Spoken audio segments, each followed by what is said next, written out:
time to play. Greetings. Welcome to From the Hilt. This program may contain mature content. Viewer discretion is advised. Please enjoy the show. We may get a little loud. Good evening. I am Logan, the G.I. Joe Gamer. Glad to see people tonight. Hope you guys are going to enjoy this one. We're going to have some fun. We got to red interrupt this naturally. We got a couple folks in the house already. We got Spine Ticks, my bro. Hey, Sithlordly, how you doing? Yo, Joe, my friend. We got Robert Pop Springs. Hello, Robert. It's always good to see you, my friends. I have some fun stuff, 49. As it's been pointed out many times, we are a music channel on From the Hilt, and to a certain extent, Logan, the G.I. Joe Gamer channel too, which we're being simulcast to both channels. So if you're watching on the G.I. Joe Gamer channel and you aren't seeing chat, I do have links in the chat to come to the other channel. So check it out, please. All right, that being said, let's kick this off with a triple shot from Brad Gambison. 3 songs for our featured characters tonight. We got Outback, the hero we need, Clutch Motor Oil Heart, and the Trouble Bubble for the Tele-Viper. Every night is radio night on From the Hilt. Yes, sir. It is good to see you guys. So let's start this off with Outback, the hero we need, fully remastered and extended just for tonight's show. In the depths of the wilderness, where danger lies, a rugged soldier stands with fire in his eyes. Ooh, yeah, fighting for justice in the world so wild. Outback leads the charge, the spirit undefiled. In the wild frontier, we will never fear. Outback fights to fight his mission crystal clear. Through the thick and thin, he's always gonna win. Outback the hero we need, his spirit's gonna grin.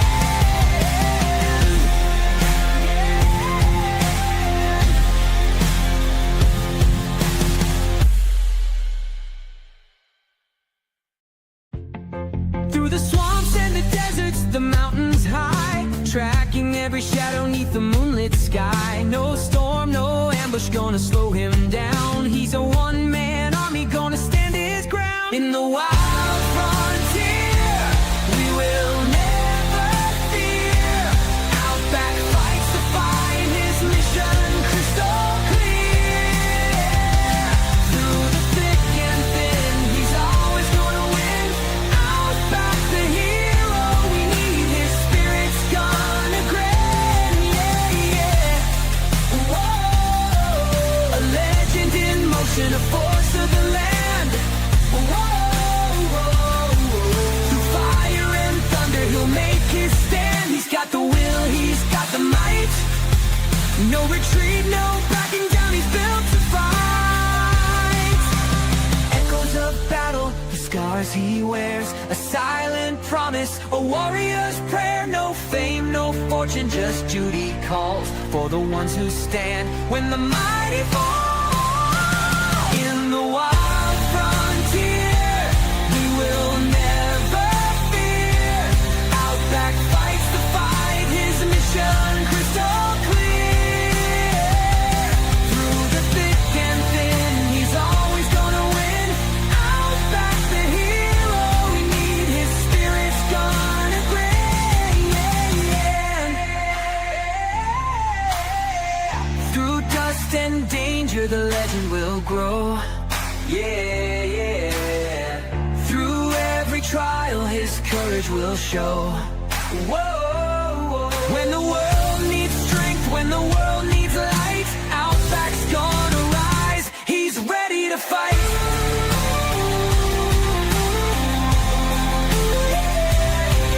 Through dust and danger, the legend will grow. Outback fights to fight his mission crystal clear. Through the thick and thin, he's always gonna win. Outback the hero we need, his spirit's gonna grin.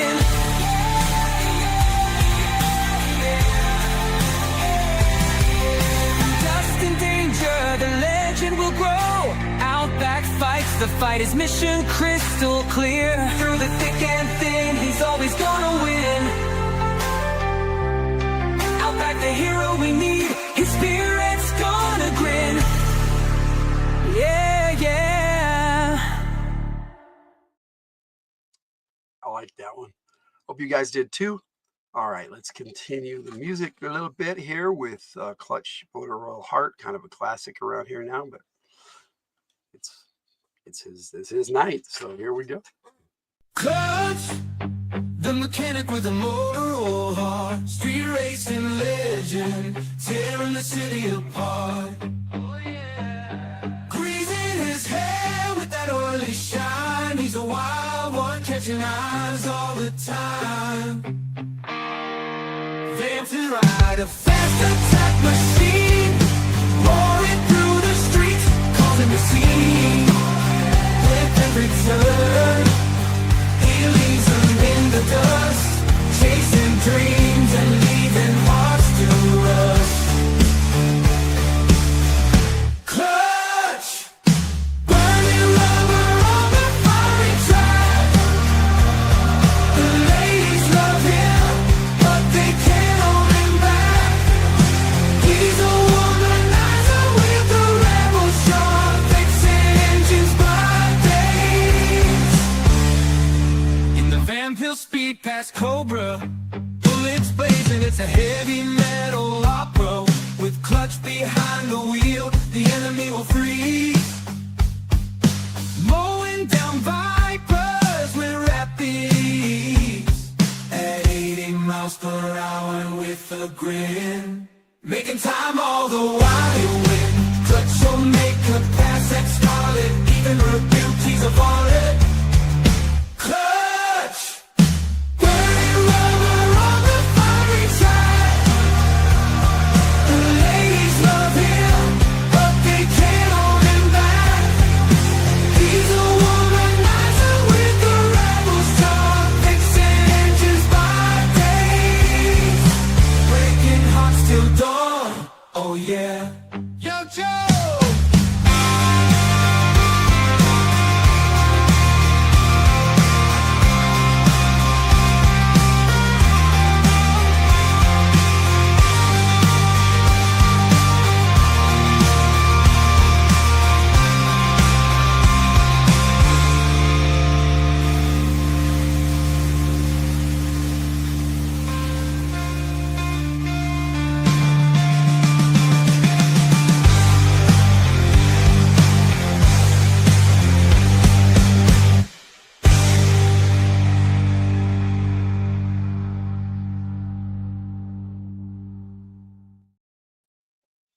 Now, that was cool, but I don't have any new images for that one, but I did redo Trouble Bubble because I only had it for the On Joe takes before. So this one has a lot of crazy images, but I thought they came out really fun. So I hope you enjoy the Trouble Bubble. Riding high in the sky, Tele-Viper in the flight pod, a cobra force like no other, spreading fear, shaking the side of my shades on, I scan the airwaves, I receive it all. Communications officer, transmitting Cobra's call, wolf of chaos, trouble's my middle name, in the trouble bubble, I bring them off disdain, flying fearless, soaring through the clouds above, Cobra's secret weapon spreading mayhem, without any love. I navigate the chaos, my fingers on the controls,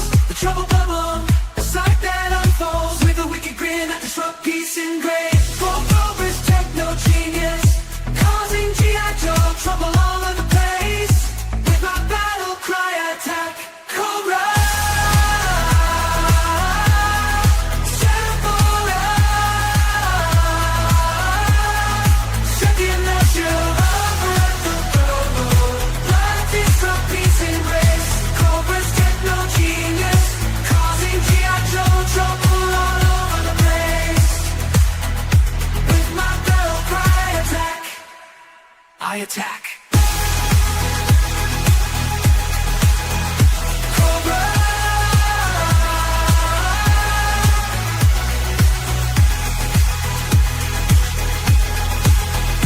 Cobra. Cobra. Cobra.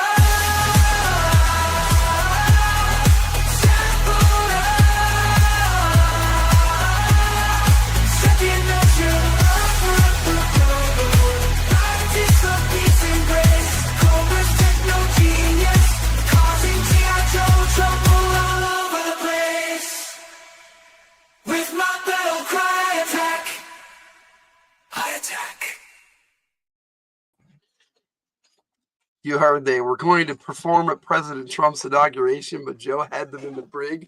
Yeah, that sounds about right. Those lousy Tele-Vipers. They talk, yak, until they're in the brig, and then they clam right up. Thanks for being good sports tonight, my friends. All right, so what we got tonight is a trio, 2 Joes and a Cobra walk into a live stream. So we got some file cards that I will be playing later, one for each. You know, I don't remember if I had the clutch file card. I don't think I had file cards yet, so I want to make sure I include them in this video. In fact, I'm sure that I did not. I didn't have cards till August, so July or June. I think I started them in June last year. Jess says, hi, hello, Jess Laws. Welcome, my friend. And then you have to go to Sleepy Town. All right. Well, you sleep well, my friend. And hopefully we'll see you tomorrow night on Fridays from the Hilt. Definitely on Spine Ticks Live on Saturday. I'm also doing a live this Saturday. I'm doing a flash radio from the Hilt where it's going to be just all stuff I just play out at a whim and have a good time. So check us out for that, Jess. I know that you love all that stuff. So hope to see you there. And everybody's saying hi. All right, so what I have for you tonight is, like I said, a trio. I've got Outback, I've got Clutch, and I've got Tele-Viper with the flight pods. So let's bring this up here so we can see it.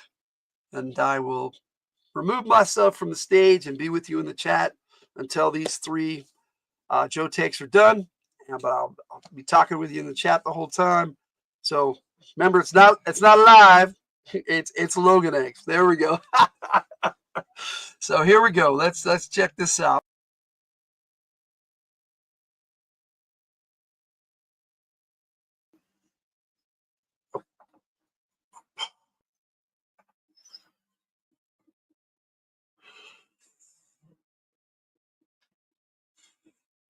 All right.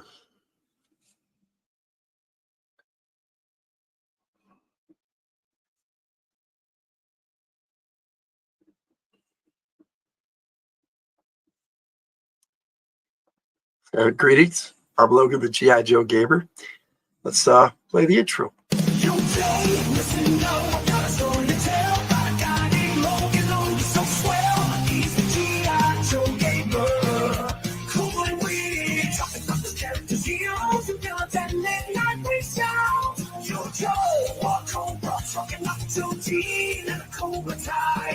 Joe's got straight guys, a solid ninja in black.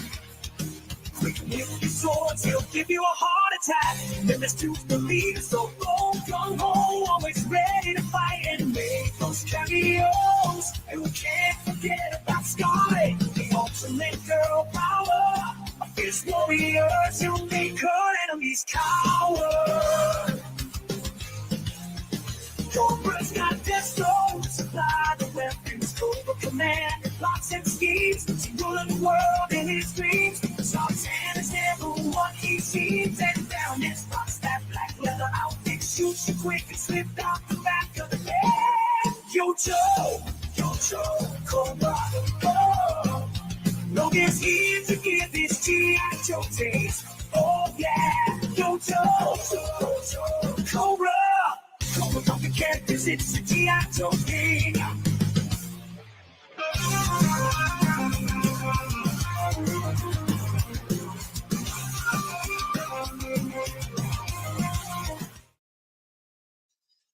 All right, slow the outro to that. Sorry, I hope you do too.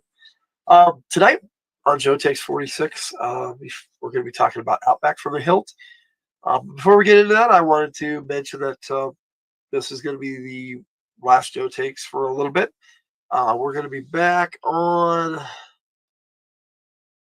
we're going to be back on April 27th for Joe Takes 47. That's kind of funny. 27th for 47 with Clutch and the Vamp. So I hope you're looking forward to that. I've got the classified Vamp, and it's pretty awesome, and I can't wait to look at that. But Hilt Fam is going on vacation for a few weeks here, and we're going to be doing some live games and still going to have lots of videos, but Joe Takes and reviews and Fridays from the Hilt will be our hiatus for a little bit. But in the meantime, we still got this one to do, and let's take a look at Outback. Outback came out in 1987. Very cool figure. Now at the end, I'm going to be playing a video that has a bunch of artwork and some video on the the classified figure, and all the file cards too, with the art. So he came with this big old backpack. Now he also came with a flashlight on his leg, but I lost that probably about within a year after I originally bought him in 1987.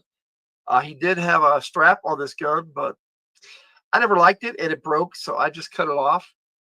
And it still worked as a great machine gun. Very awesome figure. I love the survival and what that stands for in his chest. Now mine is pretty much worn off. I played with this figure a lot when it first came out. I really thought it was a really cool figure and enjoyed playing with him. And a lot of the ones that came out in 1987, like Jinx and Tunnel Rat, there were some really, really good figures. Fast Draw, and he's just in that wave, as they say now. So that's going to take us to the that's the only vintage figure I have of Outback. I do have some other ones like modern figures and other things like that of that nature, but that's my vintage figure, and I'll be pulling it up a little bit later and compare it to the new classified version of Outback that's based on the same figure. Now they came out with a Tiger Force Outback in Europe, and also that was the first Outback they brought out in the classified series. He was number 39. Has that basic Tiger Force card back, and then you have your artwork there, which was not bad. And for some reason, the European version had him with gray hair, so that's how they came out with him in the classified. I'm going to pop that down there as I pull him up here. Now, this was a really true to, they held really true to the original figure. The European Outback was pretty cool. It was for Tiger Force. And I like the big old tiger on his chest instead of survival. It's really cool. He does have a really cool sidearm. And yeah, he has that flashlight I was talking about for the 1987 figure. They had everything, including they have an entrenching tool or shovel that actually comes off the backpack. Let me show you that. And it has a nice little shovel there. Now, my voice maybe cracking out a little bit. We just got through with the mid-season finale of Fridays from the Hilt, and that went on quite a while, and we had a great time, and so I was talking a lot. So my voice cracks. That's probably why. Now, for some reason, they gave him a really, really cool face sculpt. The whole head sculpt is awesome with the blue bandana. So I wanted to show that off really good. Camo pants, just like the original Tiger Force one. I actually think this looks better than the original Tiger Force one. Sometimes they hit it out of the park. They did with this one. Now, that'll take us to the box art for the newer one that came out, which actually is based off the original, which originally came out before. Classified did it in reverse order, which was interesting, but they eventually did come out with Outback again as number 63 of the series. Now, in this line, they started the pictures on the back with all the accessories. That was pretty cool. And the artwork is really good. I mean, it's pretty decent for what it is. And it shows you with the sidearm there. And then they got the box art on the side, which is pretty decent. Now, They also had it on the top still, but they stopped doing that. But in this series, where they were blue, this is where they started the Foot Lockers, which I really like. That had the name of the character, Outback, and the number of the classified series. Now, I've got all these accessories out and on the figure, so we're going to be taking a look at those as I pull him up here. Now, he was definitely true to form to the original figure, and he has ginger hair or red or orange, whatever you want to say, but really dark if it's red orange. Now, the original figure, the hair is a lot more bright orange, but they made it a little bit more subtle on this, and it's pretty cool. Now we got the original figure came with this web gear or tactical gear. I always thought it was also for climbing, but the other option is that it's to make it look like it's strapped for the backpack. Either way, it was an interesting feature, and I have it still for the vintage figure, but it's mixed in with my accessories somewhere, and I couldn't find it, which happens a lot because I got a lot of accessories just mixed in together. And I've been separated over the years and trying to get them all like paired up with the original figure that they came with. So that's why I've got him with his machine gun and his backpack. I was able to find those. And so they're going to be now forever with that figure. And I like to keep them in little plastic with labels on them so that they just seal up really nice. And I just drop them in the bag, and then it's got some sticky on it. It seals them up pretty good. Now, these two figures, like I said, they from the original, and of course, what would a Joe takes me without me dropping a backpack or something? But I'll have to get that later. Now, I love how they kept the true to form with the green bandana. It was pretty awesome. Great figures. Outback is an awesome figure, an awesome character. Now, a lot of people say they based this character off of Chuck Norris, and in a lot of ways, I agree. Now, at the time, they may have been in talks with Chuck Norris to do this character as a Chuck Norris figure. And so they might have had some head sculpt designs and everything, because where they came out with him, he looked a lot like Chuck Norris. But Chuck Norris came out with his own line of figures right about that same time. I'm pretty sure it was 1987, 88, right around in there where Outback came out. So who knows? Lost to the history of toy making and everything. Just like the year before, where they tried to have Sylvester Stallone come in G.I. Joe as Rocky Balboa, and that fell through. And then he ended up with his own toy line. I think kind of the same thing happened maybe with Outback, or not. They may have just based the figure to make him look like Chuck Norris, because he really does. And Chuck Norris was super popular in the 80s, so I wouldn't be surprised at all. So that's the figures. And that takes us to the media part of Outback. Now, Outback wasn't in any cartoons. He should have been in G.I. Joe the movie. He came out that year, but they only had a very, very select few. They had Jinx, Tunnel Rat, Falcon, Chuckles, which they barely had. And then Big Lob, and it was kind of weird because Big Lob wasn't actually a figure that came out that year. They easily could have had any one of these other 1987 figures in that movie, but they came up with a new character. I don't know why, but they did. That's what happened. That wasn't a bad movie. Wasn't a great movie. I love a lot of stuff that happens in it. So at one point I may do a video just on G.I. Joe the movie, because in a lot of ways it was a lot of fun. So there we are with that. Now, the comics are a different story altogether. Now, Outback had some really, really cool storylines in the comic book. But like I said, he was never in the cartoon, either the Sunbow or the Deke series. Because by the time the Deke series came around, even Night Force was fading out of fashion in 89, 91. Because he came out with there was Night Force in 89, but they didn't use him in Operation Dragonfire, which came out in 89 for the producers Deke, that made the later two seasons, 90 and 91 seasons of G.I. Joe, which were some of them were really interesting, some not so much, but that's the way we go with stories and cartoons and stuff. But the coolest comic book storyline with Outback was when he went undercover with Stalker, Snowjob, and Quick Kick to free an ambassador from Barovia, which is a fictional country invented by Larry Hama, who wrote most of the Marvel run of 155 issues of G.I. Joe Real American Hero, 28 issues of Special Missions, and the 4 yearbooks. So quite a bit. Plus, they had a G.I. Joe and the Transformers in there, which Larry Hama had nothing to do with. But he did later on have Transformers come into G.I. Joe in the later issues of the series to reintroduce Transformers Generation 2. But Outback didn't have much to do with that. But in this storyline where they went into Barovia to save an ambassador that had been taken prisoner, but when they got there, it was a textbook mission. They went in, they did what they needed to do, and there was nobody there.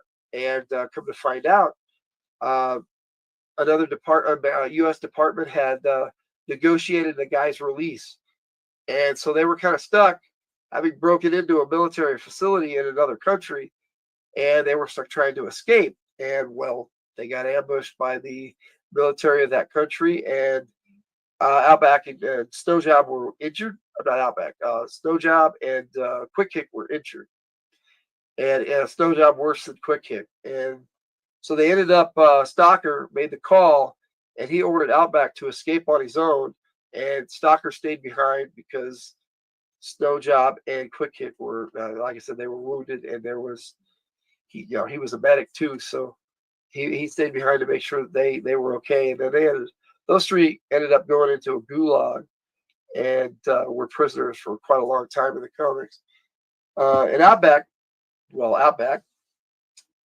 that storyline carried over into Special Missions, and I'm pretty sure that was the only time we had a Special Missions continue from a comic book straight from that issue into this one. Now there was other ones that took place around and during the Cobra Civil War, but they didn't actually continue into each other like this did. Now this just went straight from that other comic for Outback right into how he escaped Barovia, and this is a really fun comic to read. So if you ever get a chance to pick up Special Missions number 6, please do so, and you enjoy Outback as a character. This shows his survival skills to the max, and I really enjoyed that. Of course, I have issue 5 on the back here. Actually, issue 6 is on the back of 5, but that's just how I store my comic books. So other than that, though, there was one other time in Special Missions where Outback Snowjob, not Snowjob, Outback Quick Kick and Stalker went on a mission to New Mexico together, and that was kind of a fun little thing where they went on vacation. They delivered some kind of documents, and then they were on vacation and ended up getting taken over by some terrorists on a bus. And it was just, like I said, a fun, interesting little storyline. Mainly starring Outback and Quick Kick. Stalker was there, but he wasn't there for the terrorist attack at the end until the very end, I think. But anyway, it was a fun little storyline with Outback. But when Outback returned to the regular Joe series after this, a lot of the Joes didn't trust him because they thought he left his buddies behind, and they didn't believe his story that he had been ordered by Stalker to escape and get the word out about what happened to them, and that they were prisoners. And it was ordered. The orders came down from up on top that nobody could go rescue them, and so they had sat there for a while until Snake Eyes and Scarlet decided to go in on their own and rescue them. And they ended up teaming up with Storm Shadow and Billy and Jinx and the Blind Master. So that was it was a really interesting storyline where they went to rescue them from the gulag. And so when poor Outback came back, and Leatherneck actually confronted him at the pit in Utah, and basically told him he was gonna kick his ass and everything. And Outback pulled a knife on him until Roadblock came in and broke it up. It was really really tense moment between the Joes. Outback was really defending himself, but Outback felt so bad because he had to leave him behind. And then when Stalker, Quick Kick, and Snowjob returned, Stalker set him straight, and so did Outback and Snowjob. The only thing that kept him going to the gulag was knowing that he had escaped and got the word out. So that cheered him up. And then, everybody in the Joes realized that Outback was on the level, and that it was cool, But I don't think Outback and the Leatherneck ever patched things up. The Leatherneck had a tendency to rub people the wrong way, anyways. So that's his media appearances in comics and cartoon. I mean, he did appear in a few comics, other comics. His first appearance was with Tunnel Rat, and they did there was a little like battle trailer with two cannons, and I have it, but I don't remember what it's called off the top of my head. But they went up against the Cobra Pogo, and I remember that because of how ridiculous it was. But it was also a fun little vehicle, which I don't own. But yeah, I do own the other one, and it just has a like a battle track or something like that. It's got a simple little simple little name, but it was a trailer, and it had these two cannons, and it spun all the way around, and it had two seats on it, and the guys could sit one direction, one the other, if I remember right. And it was a little cool thing. You pulled out these little braces so that it could fire the cannons, and definitely an interesting little vehicle that could go on its own, but also could be towed by another vehicle. I think that one in the Road Toad came out the same year, and those are the last of the trailers they ever brought out for G.I. Joe, other than as a remold, like with the Cobra Python Asp, which came out the next year or 2 years later, I think, or the next year. I don't remember which. Somewhere around in there, but they basically didn't mold any more of the trailers because I guess they didn't sell very well. I thought they were pretty cool, and I have had a fun time trying to collect all the trailers. I think the only one I don't have is the Coastal Defender. So that's the one I don't have, but I have the other 6 trailers that they put out. The heavy artillery laser that came out the very first year. The mobile missile system, which I just took a look at a couple of weeks ago with Hawk, and that was kind of cool. Then they came out with a few others like the mountain howitzer and just things that were towed, and then the Road Toad and the like I said, that it's just a little cannon thing, and I don't remember the name of it. I don't know why, but that was in Outback's first appearance in the comics, and that was pretty cool. One with the original Cobra Commander in the battle armor before Fred VII attempted to kill him and took over Cobra for a little while. But it was Cobra Commander originally in the armor, and the Cobra Pogo in the comics. So that's his mini appearances. So that takes us to talking about the character. I really like Outback. I like the fact that he is a loner and survivalist, and that he can live out in the wilderness for just weeks on end, living off the land and living good, is what he said when they first picked him up. When Hawk asked him what happened to all his equipment, and he said it all froze within the first week, but he managed to survive, even after all that. And so there he was. He's like this kick-ass survivalist, and I've talked about his character a bit on his comic appearance. So for me, in my Joverse, he got his E5 papers, which it says so on his file card that he's E5, which makes him a sergeant. He can lead a squad, but I don't think he ever has. He's basically just their survival instructor, and that's his job on the Joe team. He teaches the Joes to survive, and if they need somebody to go on a mission where it's going to be out in the wilderness for who knows how long, that's what they send Outback in for. Now, I actually have him on a squad, and he's got a lot of the teammates from 1987 as his squad mates, and so I have a lot of fun with it in my own head canon of where they're placed on the Joe team. And it's actually, I've incorporated a lot of that into my military action game, which we just had a military action game on this past Monday, which was a lot of fun.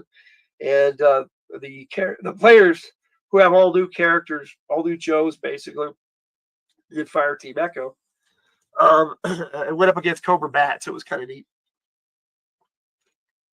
Their own vessel, which is called the Silverado, but it was actually built from what was left of the flag after one of the final battles with Cobra. So a lot of that stuff hasn't been revealed yet. So, but it will be on the military action game. So, Outback really reminds me a lot of a character that I would play if I were going to play a character in a military action game run by somebody other than myself. But where do I place him in my favorites list? I'm not really sure.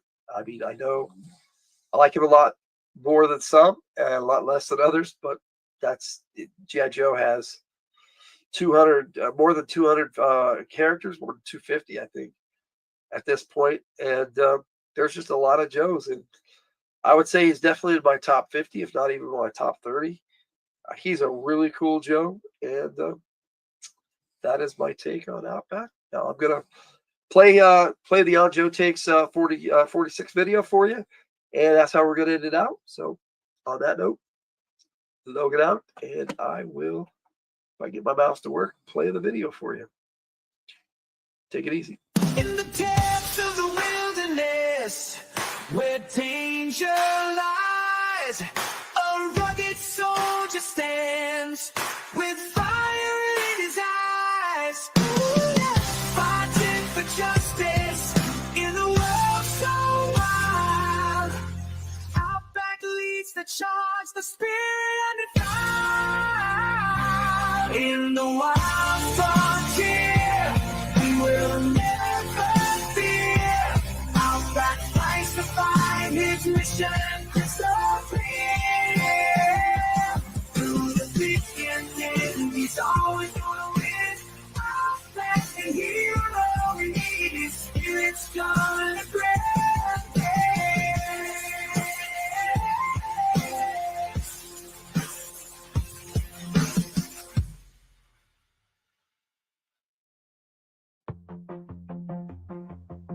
In the depths of the wilderness, where danger lies, a rugged soldier stands with fire in his eyes. Oh yeah, fighting for justice in the world so wild. Outback leads the charge, the spirit undefiled. In the wild frontier, we will never fear.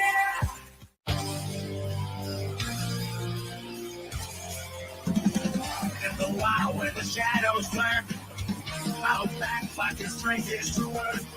A soldier born, a hero made, fighting cobra schemes, never afraid. Ooh yeah, Outback's battle cry grows through the trees.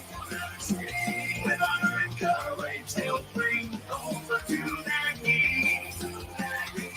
In the deep wilderness, where danger lies, Outback fights for freedom. His spirit never dies.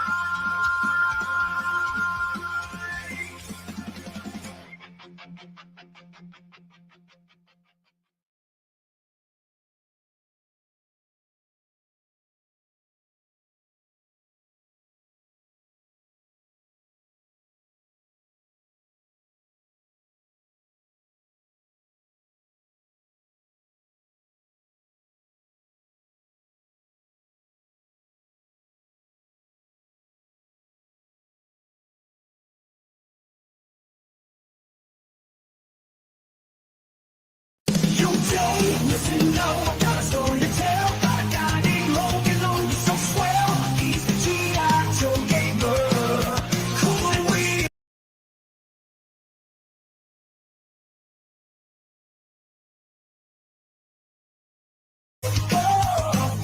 Logan's here to give his G.I. Joe taste. Oh yeah, Yo Joe, Cobra. Cobra from the characters, it's a G.I. Joe thing.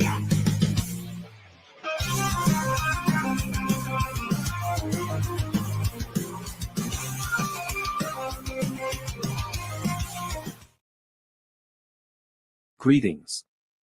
This program may contain mature content. From the Hilt cautions. Viewer discretion is advised. This is live content and sometimes people swear. Because we like to say shit if we want to. Thank you. Enjoy the show. Now back to G.I. Joe. Greetings. I'm Logan, the GI Joe Gamer. Give a shout out to Cool Gamer, who's in the chat. How you doing, buddy? Thanks for being here. This is it's been a while since we've done a Joe Takes, and this is going to be a special one. I've decided to do them once a month so I can focus more on the single character instead of 4 a month like I was doing, or sometimes even 5.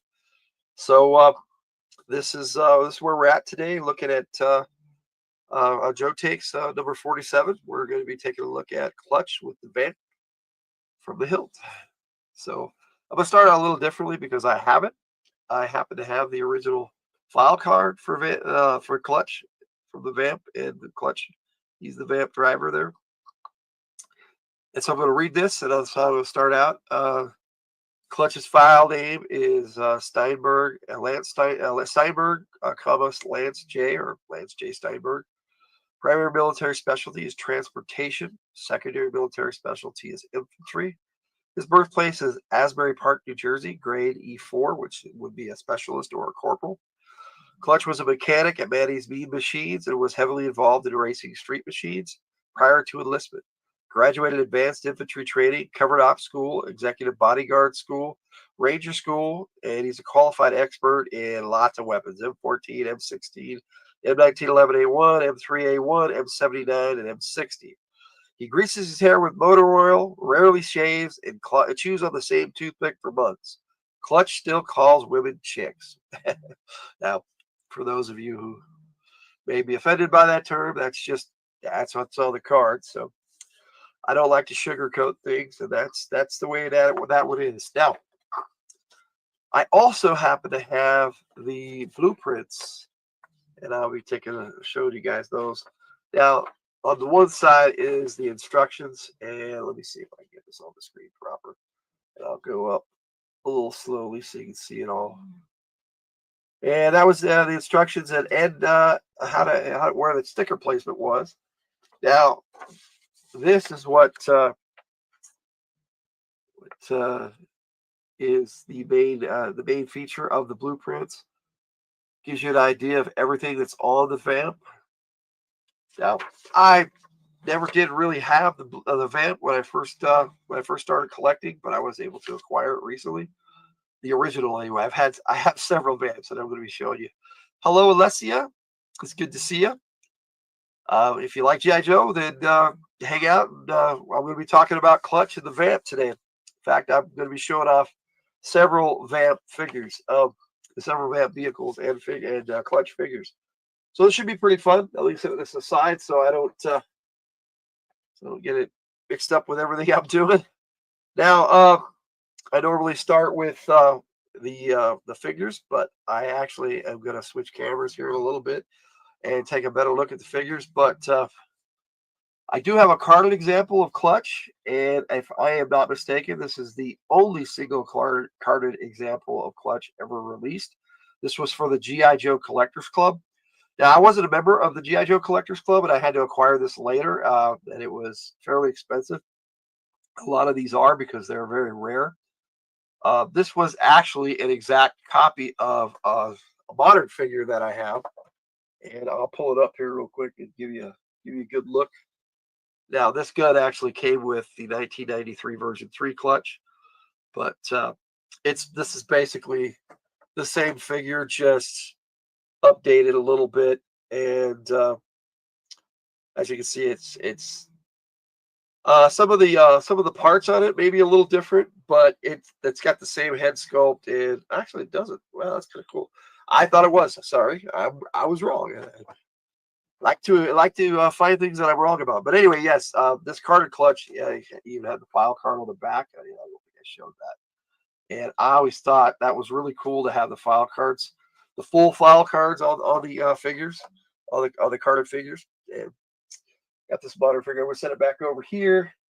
We're going to start with the 1902 Clutch.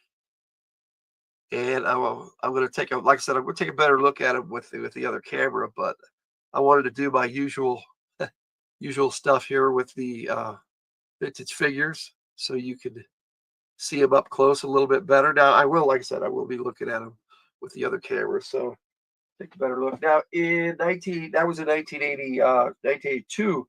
In 1983, they came out with the same kind of clutch that was a little different with little different parts with swivel arms, because the original clutch had only the straight arms, and the arms couldn't swivel back and forth. And I will show you on my 1984 version of clutch, which was for the Vamp Mark II, or I like to call it the Desert Vamp.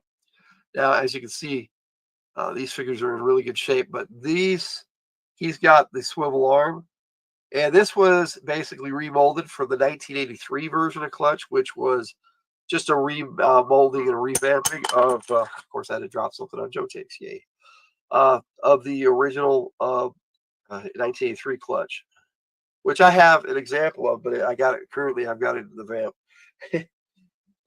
So I'll be showing that here in a bit. Now, also in 1983, they came out with this clutch. Now, this was the first clutch I ever owned, and I was excited to get it because I didn't have a clutch figure. However, this is probably the worst clutch figure they ever put out, in my opinion. Now, I did like all the accessories. I mean, it came out on an accessory tree. Sometimes they do it right, and sometimes they don't. This one, he actually came with a lot of pretty good machine guns and a shotgun. And like I showed you on that modern figure, that came with this figure. And he did come with a big old shotgun, which will have relevance here in a little bit. Now, let's switch cameras here, and I will take a look at the Vamp and stuff. Let me put this up here on the bigger screen, and I'll turn around here, and we'll take a look. Like I said, here, these are the original 4 figures. Now, let me see if we can get this right. I don't know if this looks better or not, but I wanted to do both so you could take a good look at these figures, because I really, really like Clutch. He's in my top 10 Joes. I think he's one of the coolest Joes they ever put out. I don't know why he's not really my kind of dude, actually, in real life. He's kind of a womanizer, and has quite an attitude, but that's probably what makes him so interesting, is that he is not your normal dude. The character is also, if you read the G.I. Joe comic book, he's also Jewish. He grew up in Asbury Park in New Jersey, like it said on the file card. Now, this was the first Vamp here, and let me see if I can slide this one around a little bit so I can give you a better look. I wanted to show off all these trailers too, which was the original idea for the tow hooks on the back of all the G.I. Joe vehicles. And this is the swivel arm clutch right here. And next to him is the original 1982 Hawk with the straight arms that came with the Mobile Missile System, or MMS, which I have already done a detailed video on. Now, some of these trailers don't really connect to the vehicles very well. So I actually, there's a little trick to it. And these pegs that came with a bookcase that I have for my DVDs that holds the shelves up, actually fit right in the back there really well with some of these trailers, and holds it in place a lot better so that I can roll it around without it just popping off every 5 seconds. So I'm going to set this aside. See how the little peg there? It just holds it in place a lot better. It stays in there pretty good. But here's the Vamp. Let's see if I can give you a better, closer look at it. And I'm going to be doing a more in-depth look at it here in a little bit when I compare it to the classified Vamp, which I have, and we'll be showing off here as well. Now, I'm going to set this over here because I'm going to be looking at it again. But the second version of the Vamp, which came with this clutch right here, the version 2 clutch, is this one right here. And I've got the HAL, or heavy artillery laser, attached to the back. Yeah, let me see if I can give you a pretty good look at that. And it came with Grand Slam. This is the 83 version of Grand Slam with the swivel arm battle grip. I actually prefer those to the original figures. So that's why, I actually acquired this through trade. And if they ever redo Grand Slam and the Classified, which I hope they do, I will do a really cool comparison. Now, I doubt they'll have it come out with the HAL, but I have the HAL complete, and there is a little foot that goes on the back to hold it in place when it's not in a trailer, but it keeps falling off, so I left it put away so I wouldn't lose it. Now, this particular trailer had a unique design. It had these two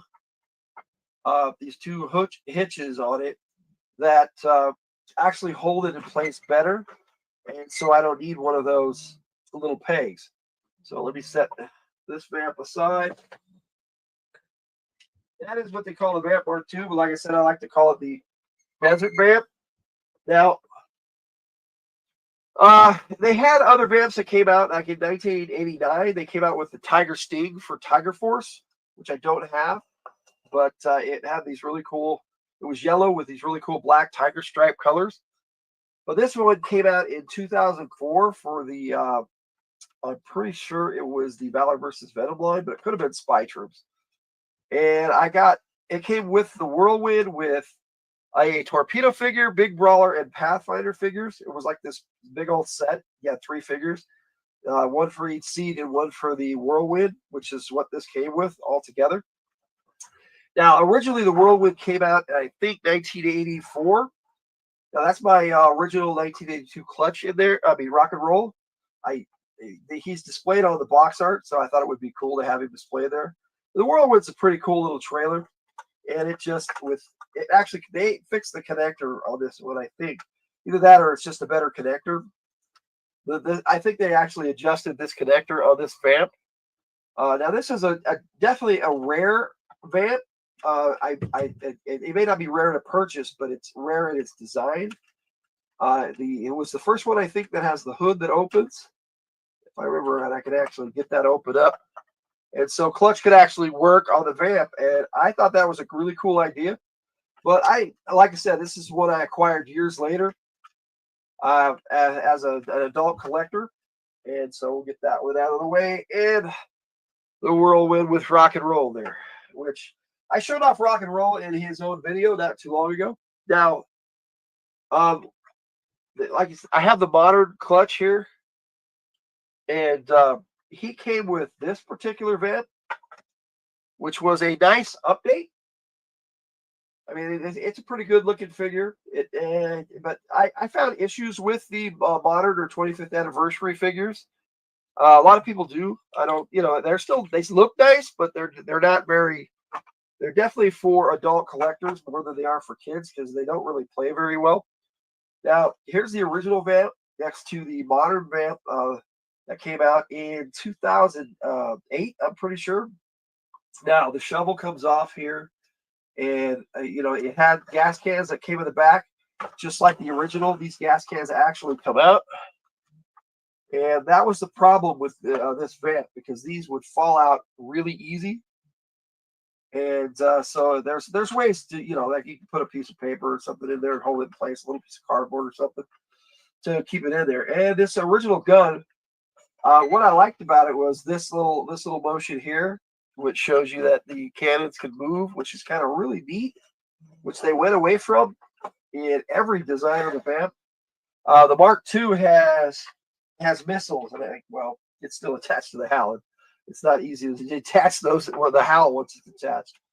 But now, if I remember right, I think this hood actually pops up. So they continue that design from the 2004 version of clutch. If I can get this put up with my big old finger. I can get both fingers. There we go. And so you were able to have clutch work on the 25th anniversary vamp, which is kind of cool because Clutch is a mechanic. He's not just a driver. In fact, all the original Joes were. Now, these didn't have any movement as far as I know, except, move back and forth like the original did too. definitely a nice update, and I do like the fact that they attach these lines to it to simulate that you know, it has some power going to it. Definitely an interesting idea for the modern vamp. That's what I like to call them, is modern or millennial vamp, millennial figures. Now, there's the vamp again.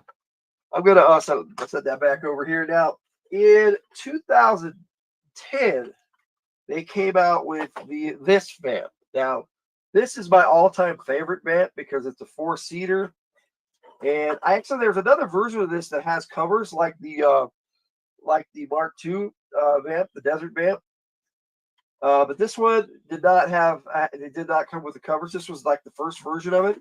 Now, for some reason, the one I purchased did not have the back panel here that has gun racks.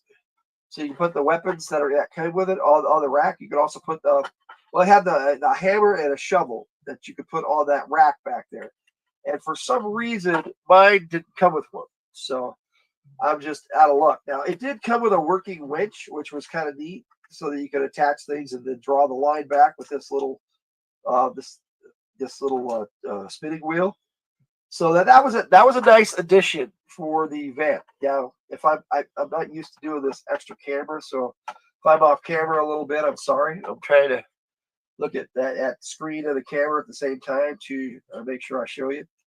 But this one was a 4-seater. I really like that. The other really cool thing about it was all these they had all these little pieces on it that in that year you could interchange and plug in different areas. Now, I have another gun for this that went on the top, and I think I left that in the box too. But what that would do, anywhere they had a peg like this, it would peg in, and this one has the 2 here. And other vehicles had them too, but like, see these little ones, these guns actually detach, and you can put it in here so the driver could use it. And there's also other places, like, for whatever reason, they have them on the side too. So, and I'll turn it around so you can see it. So you can actually put it on the side like that, and the passenger could fire it, which is kind of interesting. I never thought to do that. And the antenna goes in those same pegs. It can move around all over the vehicle. I actually prefer to put it here because back here it interferes with this big old gun, which was a neat gun, but this design wasn't very well, and it kind of, at least on my example, and it comes off really easy. So there's the newer vamp, and it came when they in the 2000s they've for some reason renamed clutch to double clutch, and so when it came with that one, they called it the double clutch. Now, I'm going to switch back to my regular camera here for a bit because I'm going to talk about the classified figure. So let's do this. All right. And I'm going to start, like I always do, with the box art. Now, for this one, of course, he came with the vamp. So it is a big old box. So, and I ordered this from Hasbro Pulse, so I got it direct, and he's number 112 in the series. And I like this box art with him holding the wrench, and he actually comes with that wrench. And I'll be taking a look at that too when I look at the classified vamp. Now, if I get this on the screen properly, there we go. Let me get it better. Oh, there.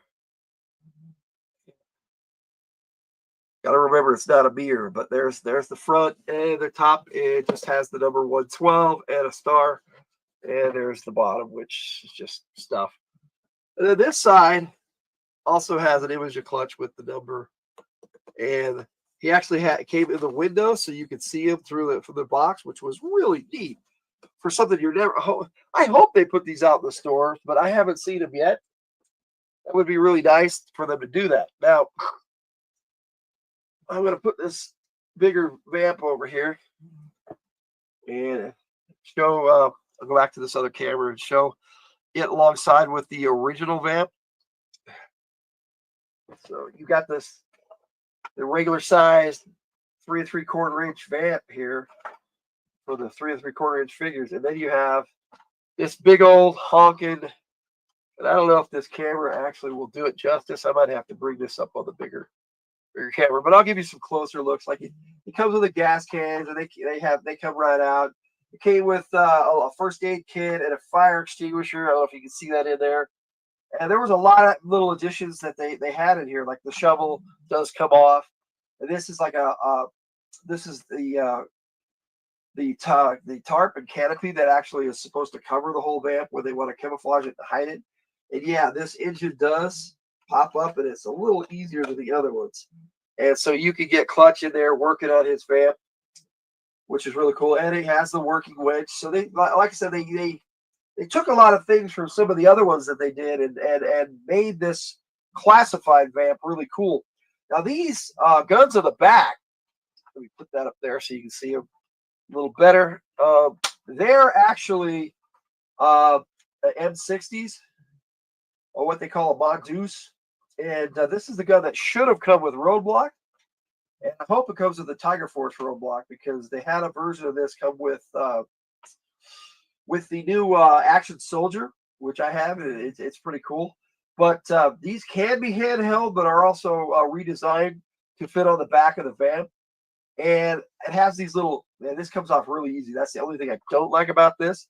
And it has these little gun boxes with the bullets coming out of them. And I thought that was a pretty nice touch. But like I said, this design, it just comes off really easy. And that may or may not be a good thing. I'm not really sure. It looks like my fire extinguisher came undone. So I'll pull it out of there and we'll take a look at it. And after the live stream, I'll put it back on there. So I'll set that aside so I don't lose it. And then I'm going to get Clutch out of here. Like I said, that doesn't really stay very well. Now, like I said, the relevance of the shotgun is the modern figure comes with a shotgun. So I think that's pretty cool. Now, let's see if I can get a good look at the seats in here, the interior. Maybe. So it actually has a lot of detail inside there, the interior. And this gear shifter does move a little bit, so you can switch gears. And then you've got the steering wheel. And yeah, I did have my steering wheel on my original, my 1982 van too. So all right, I'm going to put this back on the main screen, and I'll have to move things around here. But I'm having fun with it, so I hope you are too. I hope you're enjoying looking at the map. Hello, Sir Fluffy Dog. Ben, how you doing? It's nice to see you. Imagine designing a toy for kids for and the parts fall off really easy. Yep. So this is definitely for adult collectors, because this thing comes off really easy. And I don't know why they designed it that way. I mean, literally, it's just a little peg like this. I mean, let me see if I can get a better look at that. But it's just a little peg that you just pop this on here, and you have to really push it down really good to get it to stay. And these guns, actually, as cool as they are in design, and the fact that you can take them off and use them as handheld weapons is a neat idea, but they fall off really easy sometimes. And it is still a really cool vamp. I love this vamp, and I'm glad I got it. I'm glad I had the funds at the time to buy it. See if I can give you a better look at it. Because this is basically the star of the show today. But I'll set this over here, and I'm going to compare the figures now all together, because you've got the classified Clutch, which we're going to be taking a really good look at here. Very nice looking vehicle. Yeah, I think so too. I really do, Ben. Thanks. And I do like the update. Like I said, he comes with a wrench, and it slides in and out of the sheath, and he can actually hold the wrench. I'll put it in his hand real quick. This is a really cool update for the Clutch figure. I mean, and his face sculpt is really cool. Let me see if I can get that on there really good. And the mustache even parts in the middle, and he's got some hair sticking out. And I'll take his helmet off so you get a better look at his actual head sculpt, which you'll see that's why they did the side box art that way. And yeah, that wrench is just really cool. A nice addition, because yeah, like I said, Clutch was like the chief mechanic for the Joes originally. I don't know, in anybody's headcanon, things might be different. You really like his facial hair? Actually, yes, they did a really good job on that. Let me see if I can get a better look up close, and see if I can get the camera to focus on it. There we go. And so, yes, Clutch is really cool. Let me see if I can slide out the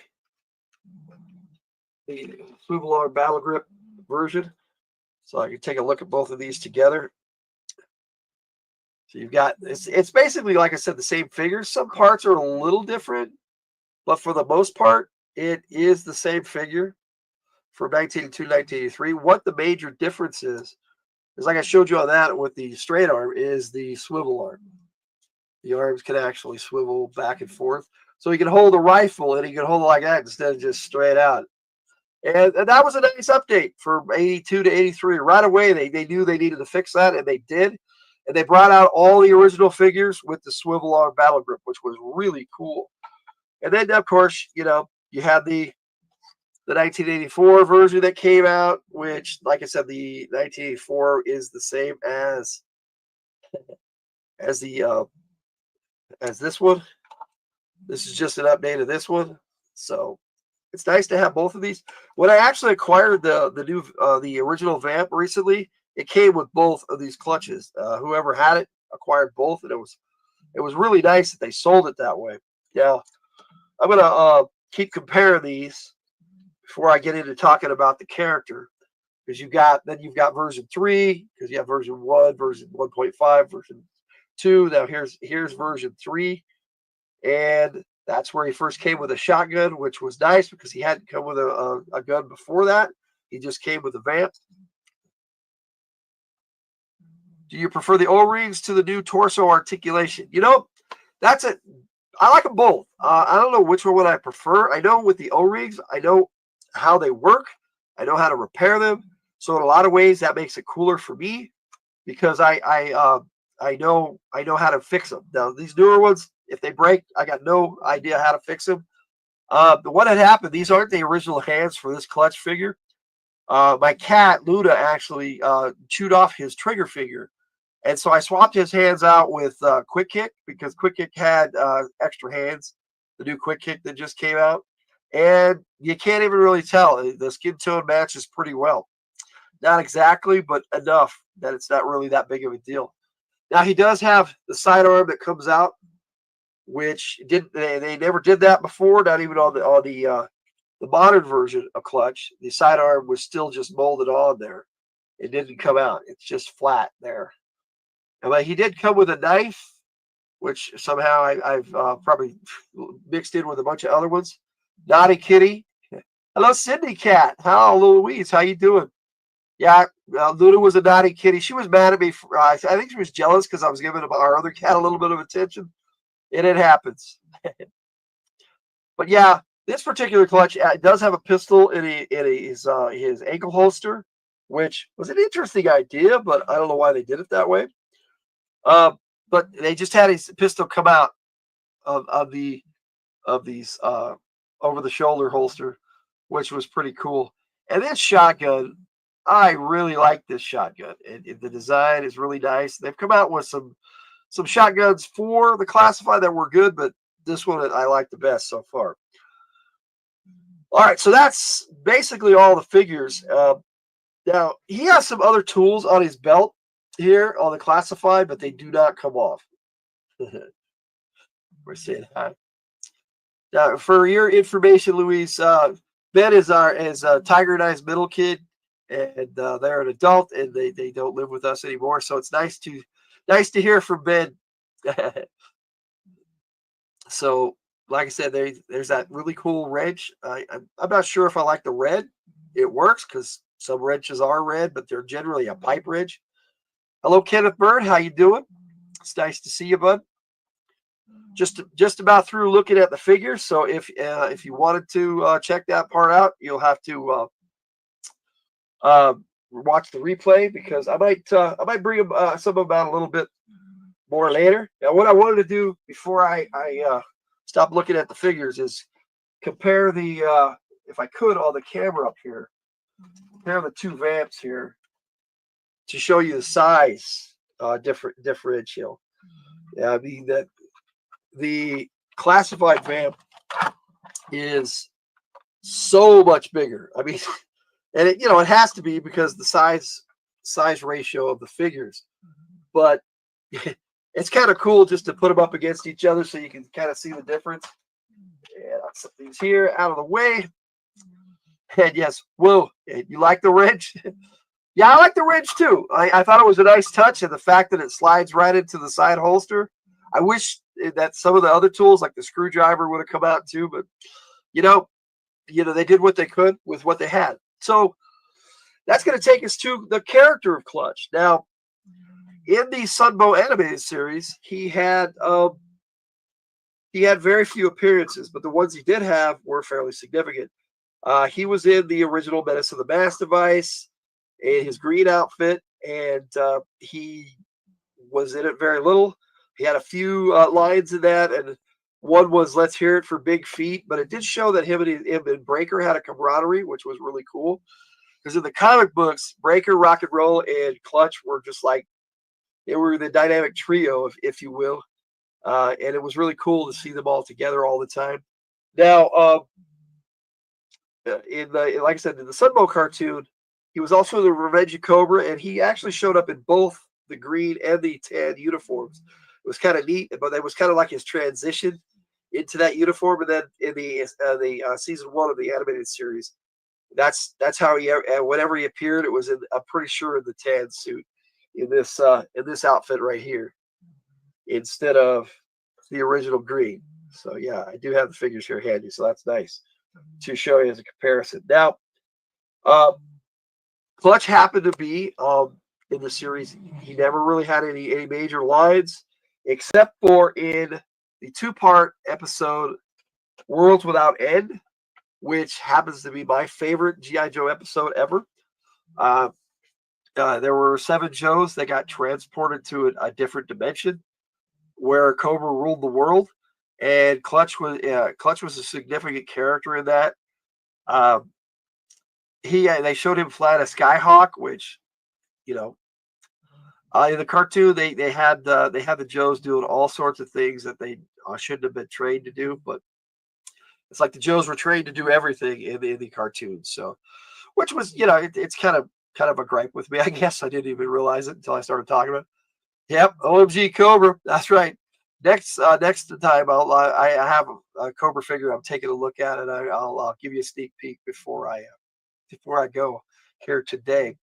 But like I said, we're still talking the character, and in that particular episode, Clutch, Grunt, and Steeler, 3 of the original Joes, decided to stay behind in the other dimension, and that's how they left their characters in the Sunbow series. They stayed behind to help fight Cobra in the other dimension, which was a really cool episode. And Clutch clearly stepped up in a leadership role in the Sunbow animated series, not so much in the cartoon. I mean, in the comic book, and we'll get into that a little bit because the comic book definitely has more story for Clutch. But that's how they left him. And then when they continued the cartoon series with the Deke series, Grunt showed up, and there was no mention of how he came back. And he looked totally different. So to me, in my eyes, he wasn't the same character. But that's just life. Even though he had the same name and everything, same file name and code name. Now, this right here is the coolest cover with Clutch, and I'm going to take it out of the plastic so we can have a better look. And it's also one of my favorite issues of G.I. Joe, where on this mission, the Joes captured Cobra Commander, and I just love Clutch sitting here with a pistol at Cobra Commander's head. I always really, really enjoyed this cover, and so I'm glad I'm able to show it to you guys today. I probably showed it before because that's how much I like it, but I probably did in my roadblock video. I'm gonna slide this back in here, and of course, the next issue, Clutch wasn't in it, but the Cobra Commander got rescued by Storm Shadow. Very cool comic series. Now, Clutch in the comics, he was in the first 12 issues, actually 10 issues. In the first 10 issues, it was just the original 13 Joes. Now, I know they added Shooter later as a character, and I have the classified version of Shooter and a 25th anniversary. Well, it's actually 50th anniversary is what they called it at the time, but it was in that. It was in this design of the 25th anniversary, Oh, it was updated. It was a lot better. It was a nice figure. And they had another figure that came out at a convention. I don't really, I don't have any of the convention stuff, but that's that's life. I was never able to get to the conventions as a younger person. But in the comics, Clutch like would always hit on Scarlet, and they kind of transfer that over to Shipwreck in the cartoon, which Shipwreck was a cool character. They never really had Clutch and Shipwreck interact, so that's fine.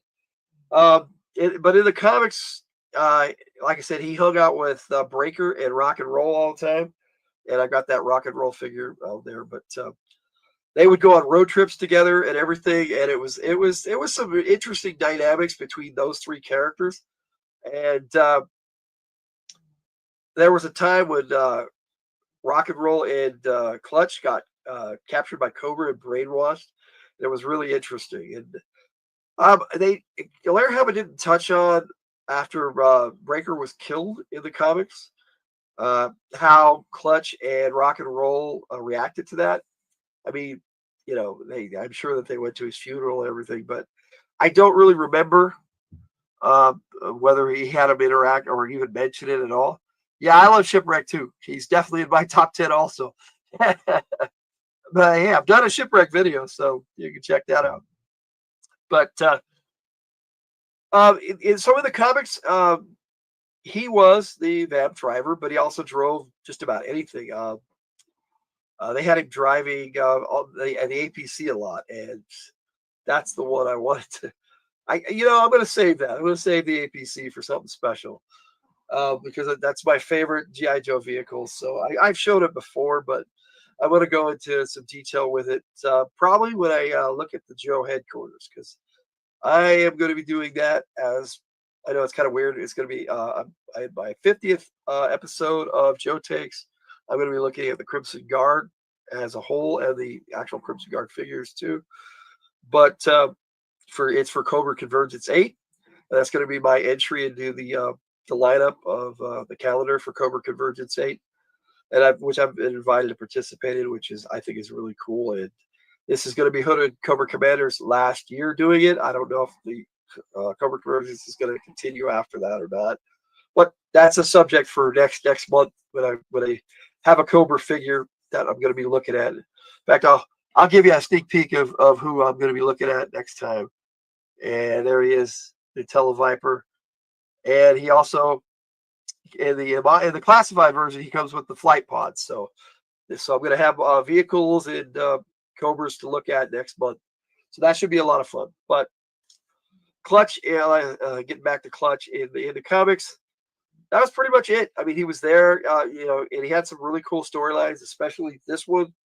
It's my favorite Clutch storyline. There was one where it was written by a different author, number 21, I think, issue 20. No, it was 22.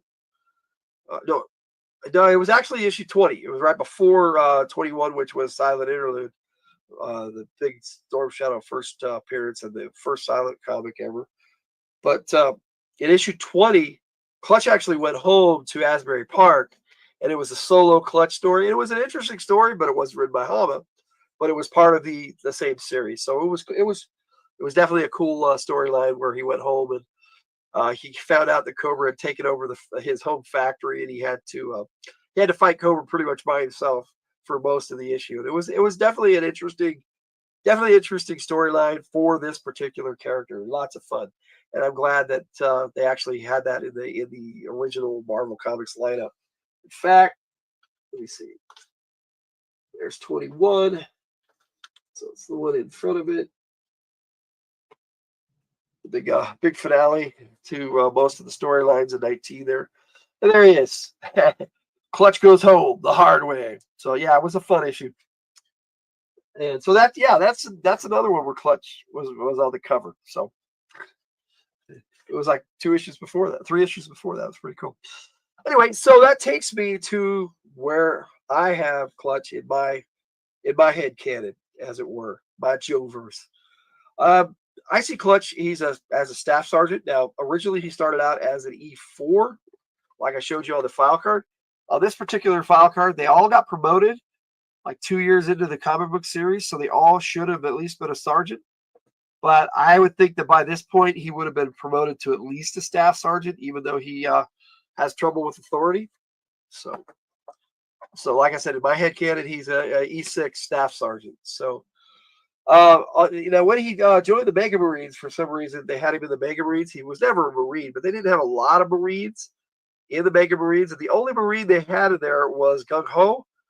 Now maybe some of the newer ones were Marines, but it never said whether they were or not on their file cards. But I think they should have had Mainframe in there and Leatherneck and Sergeant Slaughter. That should have been the Mega Marines. I did like the fact that they made Gung Ho the leader of that group, but those uniforms were bright and colorful, and they had Play-Doh go over. It was weird, but it was kind of fun. But as far as, like I said, my head canon, Clutch is staff sergeant, and he leads the motor pool where they fix all the vehicles and stuff. And then he's like the go-to driver, and he's the Alpha Squad driver, so the Alpha Team driver, so their premier driver anyway. And that's where I see Clutch, and that is my take on Clutch and the Vamp. The Vamp itself is an awesome vehicle, and I am happy to have so many different versions of it to share with you. And I hope you enjoyed my take on Clutch and the Vamp. And I do have a video I'm going to show you that has pics and file cards, pretty much the entire line of file cards that I have for Clutch, and maybe some others, and a bunch of artwork. And it's the one that's been out for a week or so. It came out last Saturday, but I premiered it on our Friday show that week. And so, without further ado, I'm going to put that video on and log it out. The mechanic with the motor all hard, street racing legend, tearing the city apart. Oh yeah. Greasing his hair with that oily shine, he's a wild one, catching eyes all the time. Fancy ride, a fast attack machine, roaring through the streets, causing the scene. With every turn, he leaves them in the dust, chasing dreams and leaving hearts to rust. Clutch, burning rubber on the fiery track. The ladies love him, but they can't hold him back. He's a womanizer with a rebel strong, fixing engines by days. The Vamp he'll speed past Cobra, bullets blazing, it's a heavy metal opera. With Clutch behind the wheel, the enemy will freeze. Mowing down Vipers with rapid ease, at 80 miles per hour with a grin. Making time all the while he'll win. Clutch will make a pass at Scarlet, even rebuke he's a varlet. Clutch, burning rubber on the fiery track. The ladies love him, but they can't hold him back. He's a womanizer with a rebel star, fixing engines by days, breaking hearts till dawn. Oh yeah, Yo Joe.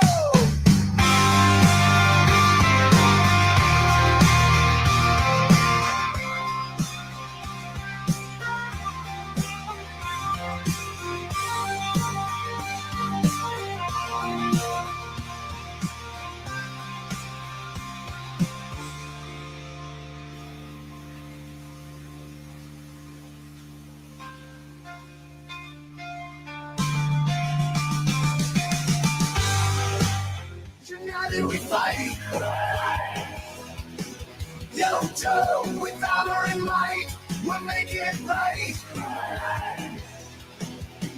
Through the battles, and we won't back down. We're the G.I. Joe, the best around. Ooh, yeah.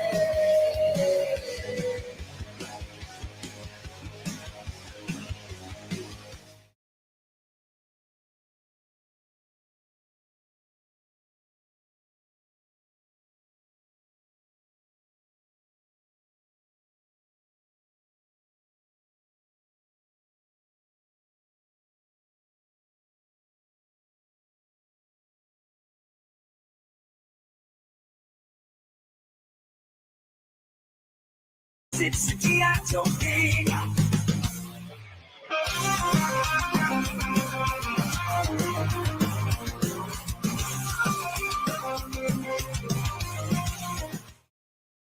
Warning. From the Hilt cautions that mature content may ensue during this video that includes foul language, possible adult situations, violent implications, and perhaps a little something something. Wink wink. Nudge nudge. A little racy even. Keep in mind that it's all in good fun. Now that we've gotten all prim and proper, please enjoy the show. Navigate the chaos. My fingers on the controls. The trouble bubble. A sight that unfolds with a wicked. Greetings, I'm Logan, the G.I. Joe Gamer. Get my camera on here. Hello, how you doing? Welcome to Joe Takes 48. This is going to be Tele-Viper with Flight Pod from the Hilt. Now, this is a true builder, so there's not a lot of character background because there's so many different Tele-Vipers. I'm going to show you a bunch of vintage toys and some classified stuff, and look at some file cards. And we're going to just take a look at these two toys.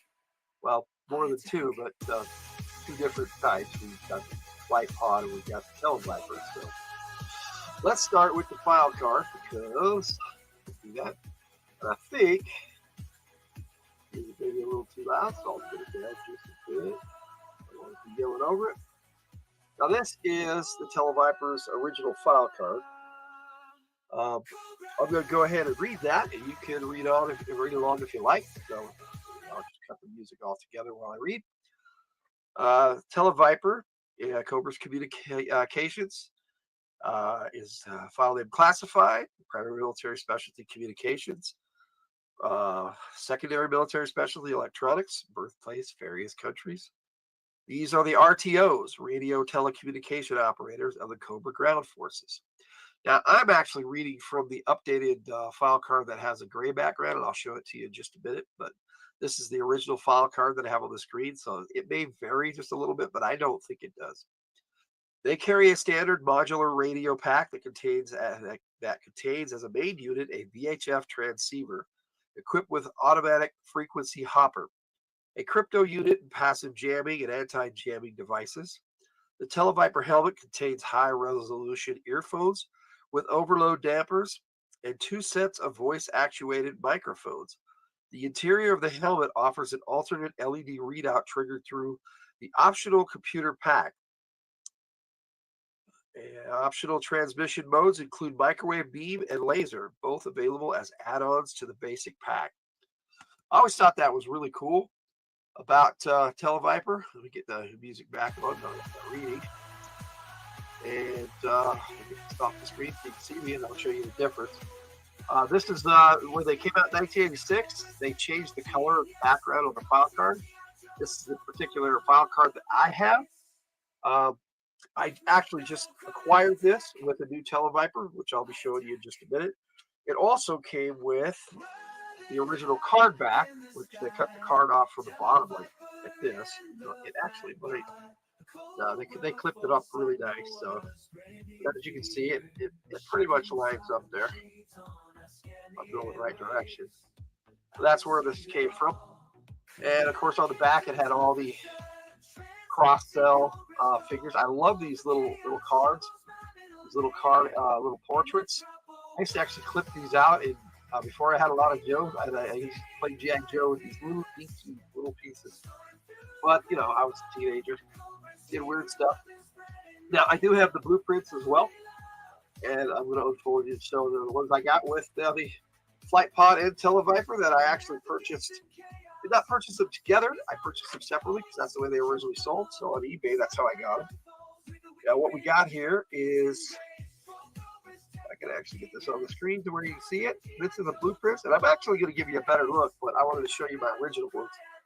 I never actually had the Flight Pod as a teenager. And of course, you have the instructions and the stick replacement on the back, which I always thought was really cool with the original G.I. Joes. They give you blueprints for the vehicles and file cards for the Joes.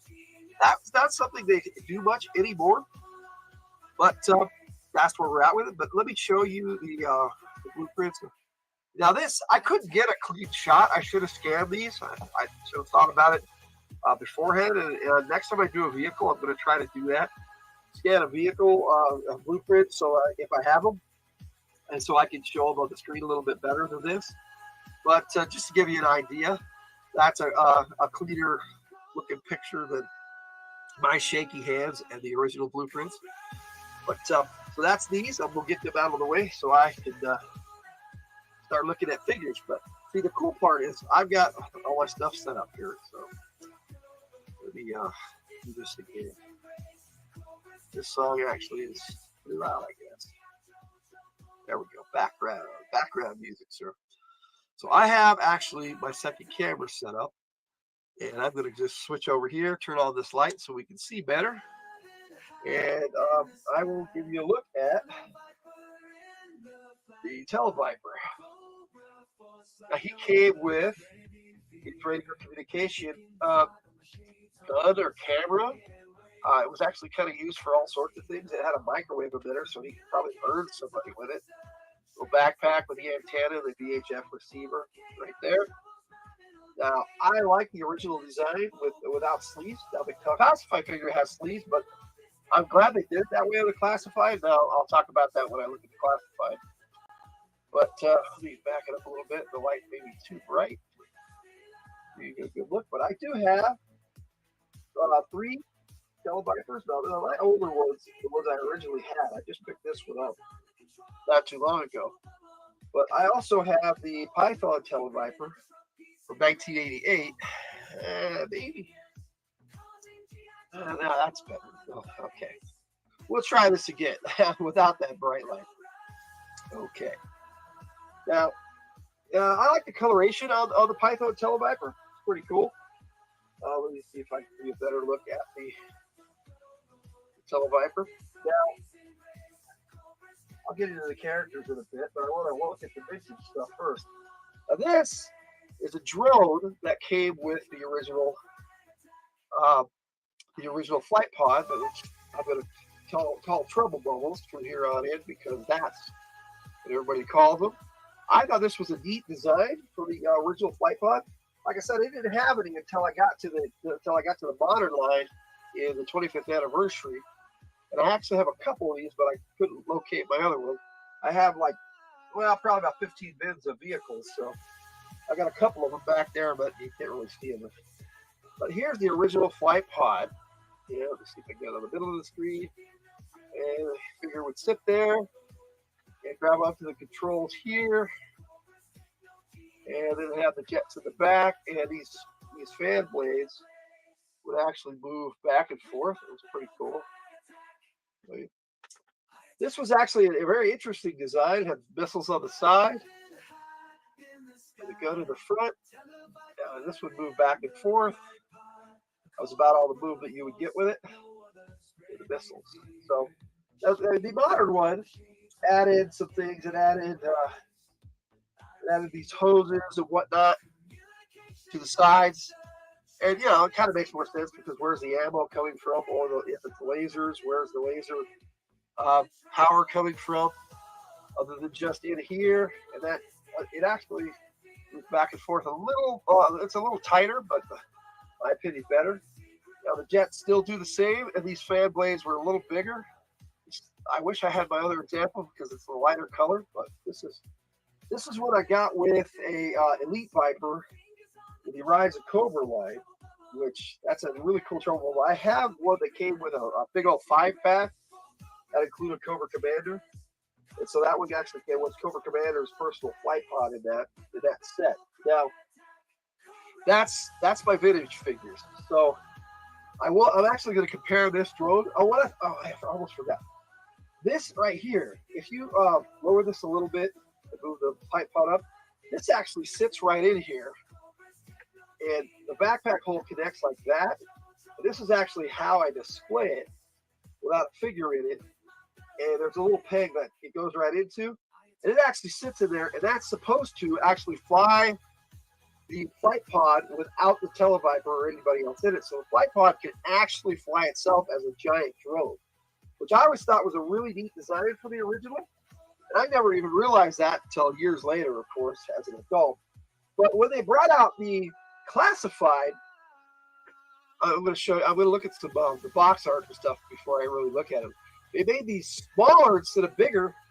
So if you have the two next to each other, as you can see, these things are so much smaller than the original. It does not serve the same purpose at all.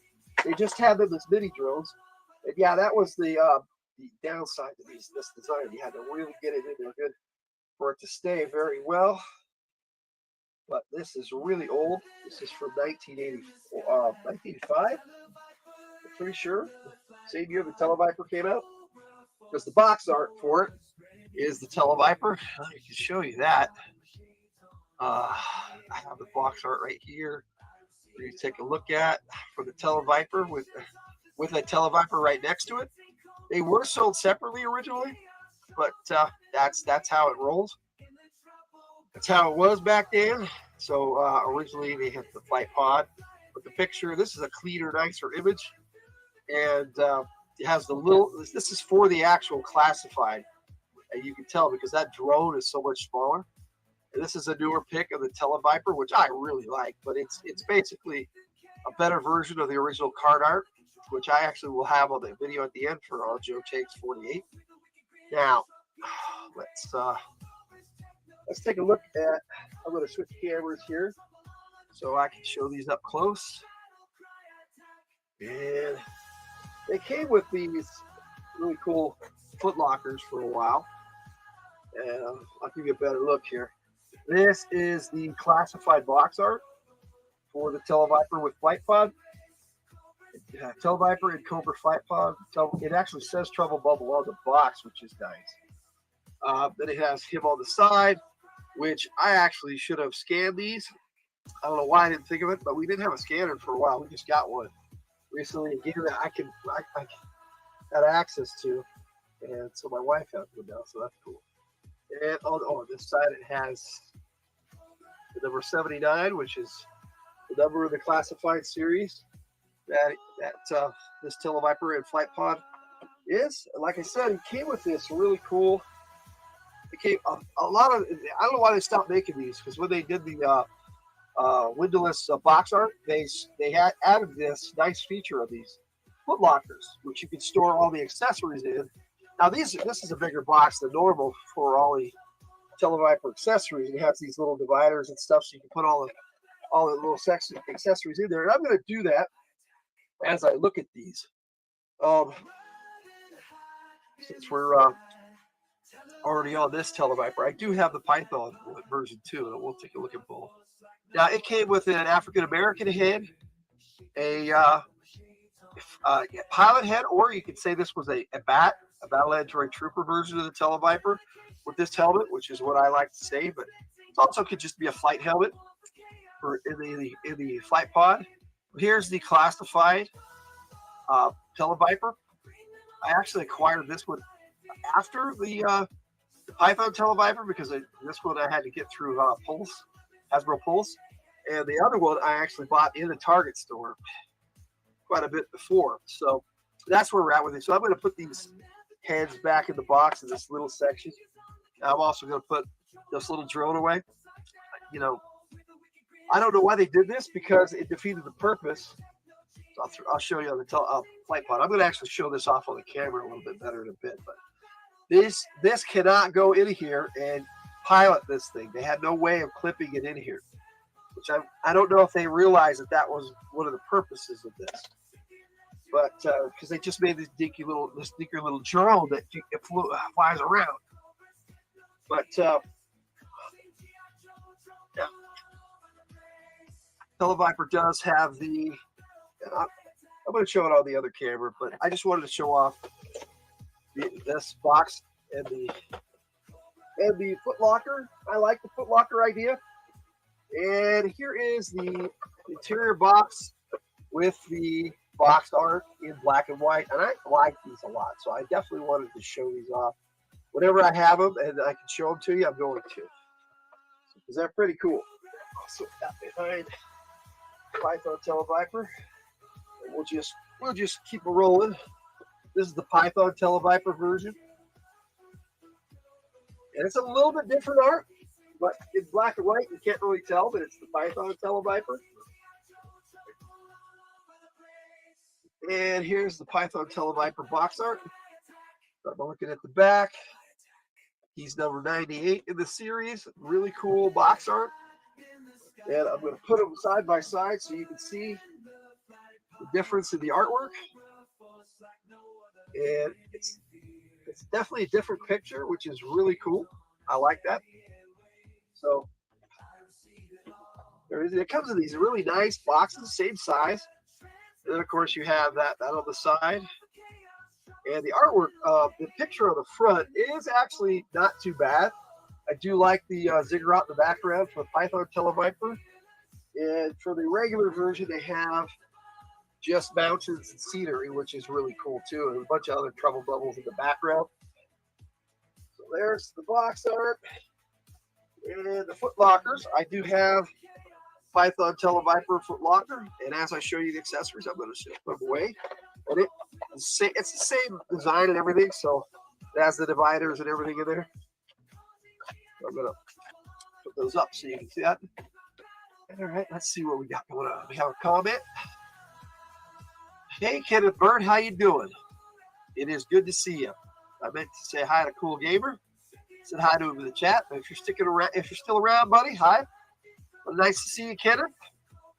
I'm just doing a Joe take today with Tele-Viper and Flight Pod. So I'm going to actually be moving to the other camera so you get a closer look here in just a second. But it came with the same two heads, and I wanted to show close up how just a little bit of difference in the heads. It's all just coloration, but it's the same heads, and they do snap on. It's the same figure, so just different color. So it's nice to take a look at it. And it came with one of those dumb little black drones. I wish it was full size compared to the vintage, which as you can see is I've got it in the pilot seat because and the original one could be used as a drone. And these ones are so much smaller. I thought it was ridiculous that they didn't make these big enough to fit in the flight pod and be used as a drone, turning the flight pod itself into its own drone, which could be piloted remotely, which they made it so it can't really be piloted remotely anymore. So, all right, so that's the box art, all the accessories. I'm going to put Python Tele-Viper's backpack. I want to show you this too because it was pretty cool. But same design on the other one. The camera gun can actually snap right onto the backpack, so you can carry it. A bad thing is when you put him in the flight pod, you can't have his backpack on because it's too big. So I'm gonna put that in here. I will be putting all these away after my live stream here. Now, near the end, I'm gonna doing a lot of stuff. I'm gonna be showing off a bit more content today. Also, before I continue, I want to give a shout out to the FtH train, which starts at, it should be pinned up here at the top. It starts at 7:30 p.m. Eastern time, 5:30 Mountain was my time, so it'll be 4:30 Pacific. For those of you who are going to watch FtH, which would be 8 p.m. Eastern, 9 p.m. Mountain. FtH comes on at 11. I have it at the bottom. And the FtH train starts with Melodope Live at 8 p.m. Eastern. So all the times I'm going to give you are Eastern. Then you go into Jay's Mix. Melodope is at 7:30 p.m. I'm sorry, Eastern. 8 p.m. For Jay's Mix. 9 p.m. for Center Hill Cards. 9:30 for Boyd, who's got he's a really cool artist. And then you've got 10 p.m. You got Brian's Basketballs, and at 10:30 you've got Mr. Mayor Munch, 23 Munch, who schedules the FtH train. Hello, Alessia Utica. I don't know how you pronounce that. I'm sorry, but Alessia Utica Star. Nice to see you. Thanks for the support. I'm just giving a Joe take today, my opinion on Tele-Viper with Flight Pod. So I'm going to switch to the other camera so we can get a better look at these classified figures. Now, I do have another light, but it just doesn't seem to highlight the areas I really wanted to. But this Tele-Viper is pretty cool. And like I said, the difference between it and the vintage is the sleeves, really. Other than that, they're pretty much the same. If I can go the right way. But there's a reason they designed the new one with the sleeves. It's because they had the different heads. So if you put the African American helmet on, it didn't matter which arms you had. So that's why they did it that way. The same with the Python version, which I will show you in a bit. But I want to give you a closer look at this flight pod. Good. We did kind of look at the Python one. I'll put it up here again. But there's the back with the fan blades. And I like the newer design of this classified version. This is a very cool version.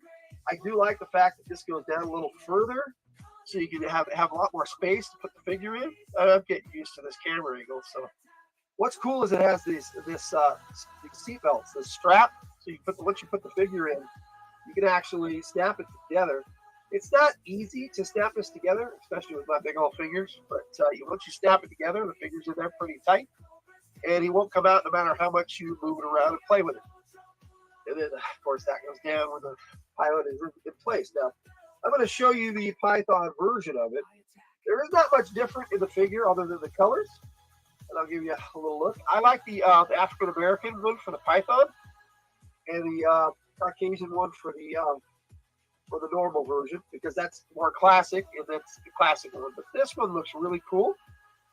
And I like the design. I like the way this is all set up. The only thing I'm disappointed in is the drone that comes with it. Does not fit in the pilot seat, so it can be turned into a drone itself. But of course, I'm not going to Tele-Viper over. Couldn't have a Joe takes without knocking something over. I do like the missiles, the way they have them set up, and I'll show you that on the normal version. I've got my Tele-Viper and put it right here so you guys can see him. Hello, Ian. How you doing? Homestead and rural France. It is good to see you, mate.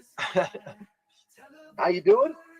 I'm just comparing the vintage to the classified Tele-Viper right now, and then I will give my take on the figure and the character, as it were. Now, like I said, these missiles have these little ports that are supposed to snap off, but they don't. Once they're pegged in, they stay in there pretty good. And it doesn't stay in here better. I was thinking about gluing them in there. Maybe that'll work. Because you can take the missile off this little pod and the peg that goes in there. So it's just a missile by itself.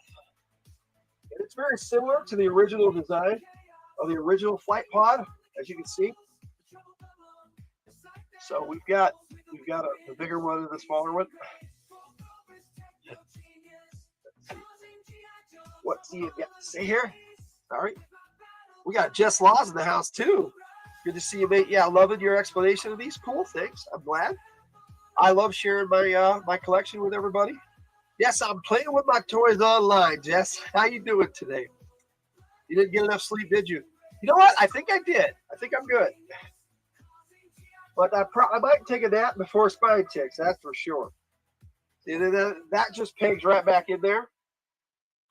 But once you put the missile on, it doesn't stay in there very well. So I was thinking about gluing it in there, because once you put the missile on there, it just comes off the peg and comes right out. And there may be a way to snap that in there better, but I haven't figured it out yet. And these are expensive toys, so I'm not gonna break them just to put the missile peg in better. All right, now that is the figures. And let me know if anybody wants a better look. But I'm going to pop myself back up here and actually turn that camera off for now. Get it out of the way.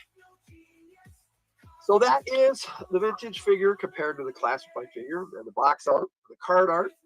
And one more time, I'll show off the card art from the original because I have it with the file card. That it was cut from right here. that I can do this really. And this was cut clean off there, so the file card looks really good. Give you a better look. And like I said, I have. Let's see, Jess says I want to go back to sleep, but I can't. You know, once I start doing these, I really can't.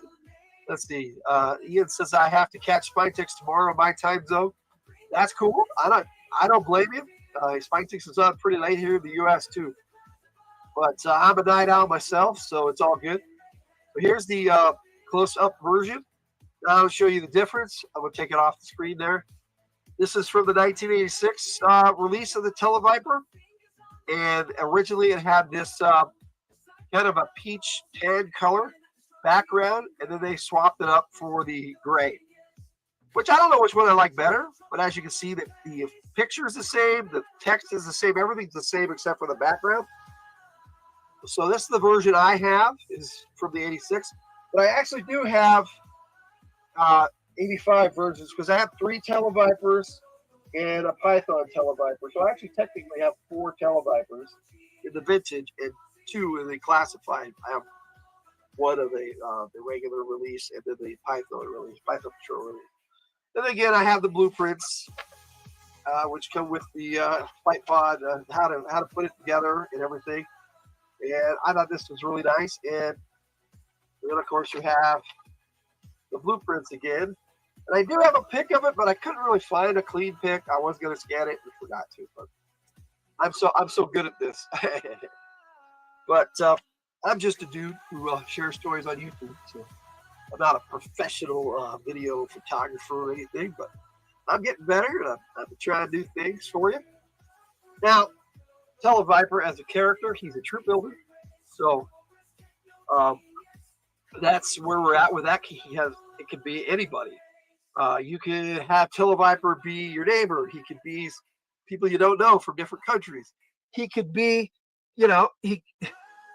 Tele-Vipers can be anybody. That's why I like the way they did the classified design. So you could have one that's Caucasian or one that's African American.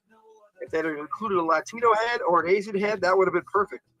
But I know that sounds a little racist, but I'm not trying to be racist. But, it's excellent info, mate. Okay, thank you. I try. I really do. Now, Larry Hama, the creator of the comics, didn't really differentiate the troopers all that much. They were just there. Some of them had their moments, but I don't think Tele-Viper ever had his moment in the comic book. And so as far as I don't have any examples of the comics out because it wasn't a big deal in the comic. Tele-Viper, he was technically the first Viper, but yet he wasn't a Viper. Vipers didn't come out until 1986, and the whole idea of making them all Vipers didn't really take off until in 1987 when they came out with the Techno Viper, and then they started all of that. Let me see. Jess says, I understand what you understand or you don't. I hope you understand. So anyway, he was a trooper. Cobra troopers, there were no Vipers when he came out. So he has the same Cobra blue, plus he has the purple accents on his flak jacket. And I love the silver visor. Now in a cartoon, he actually had a bit. Let me see if I can show you this. I have on the thumbnail I have for the video. Let me put that up there. Yeah, in order to do that, I'm going to put it up there.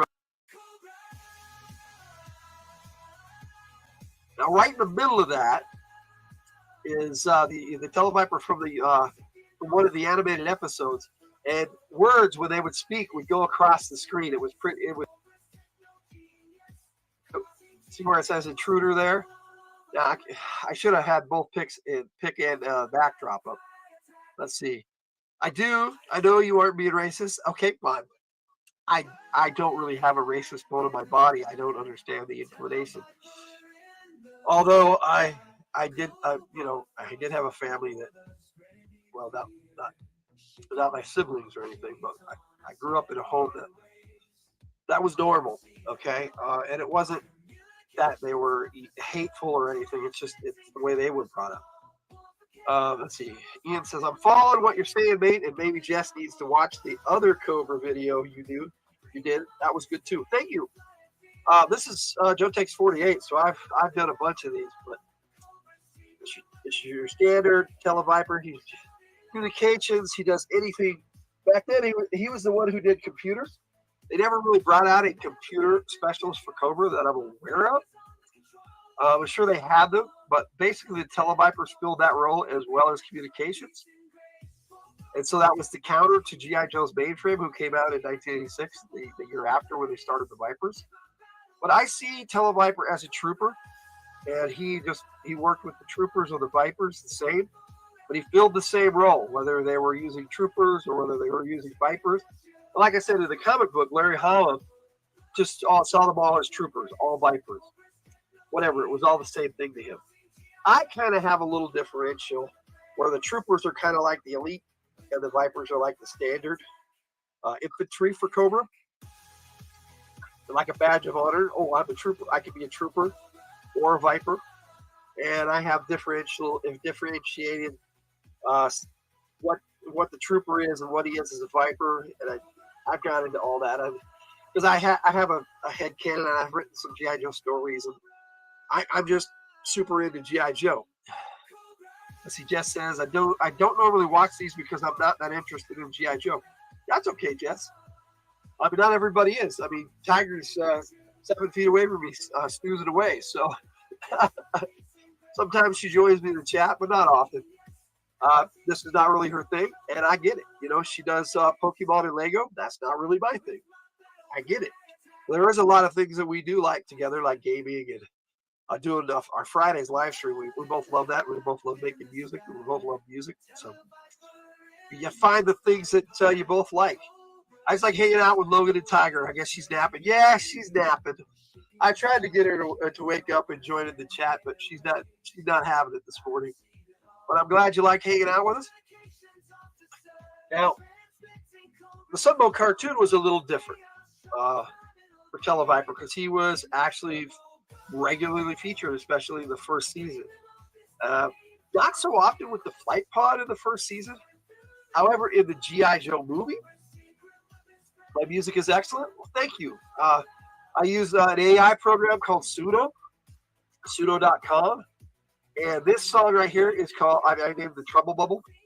And it's something I AI generated and then edited to make it match Cobra more in the genre. Most of the time, for short videos, I don't really write a lot of the material. Some of them I do. But most of my songs, I write the full lyrics because that's what I do. I'm a writer.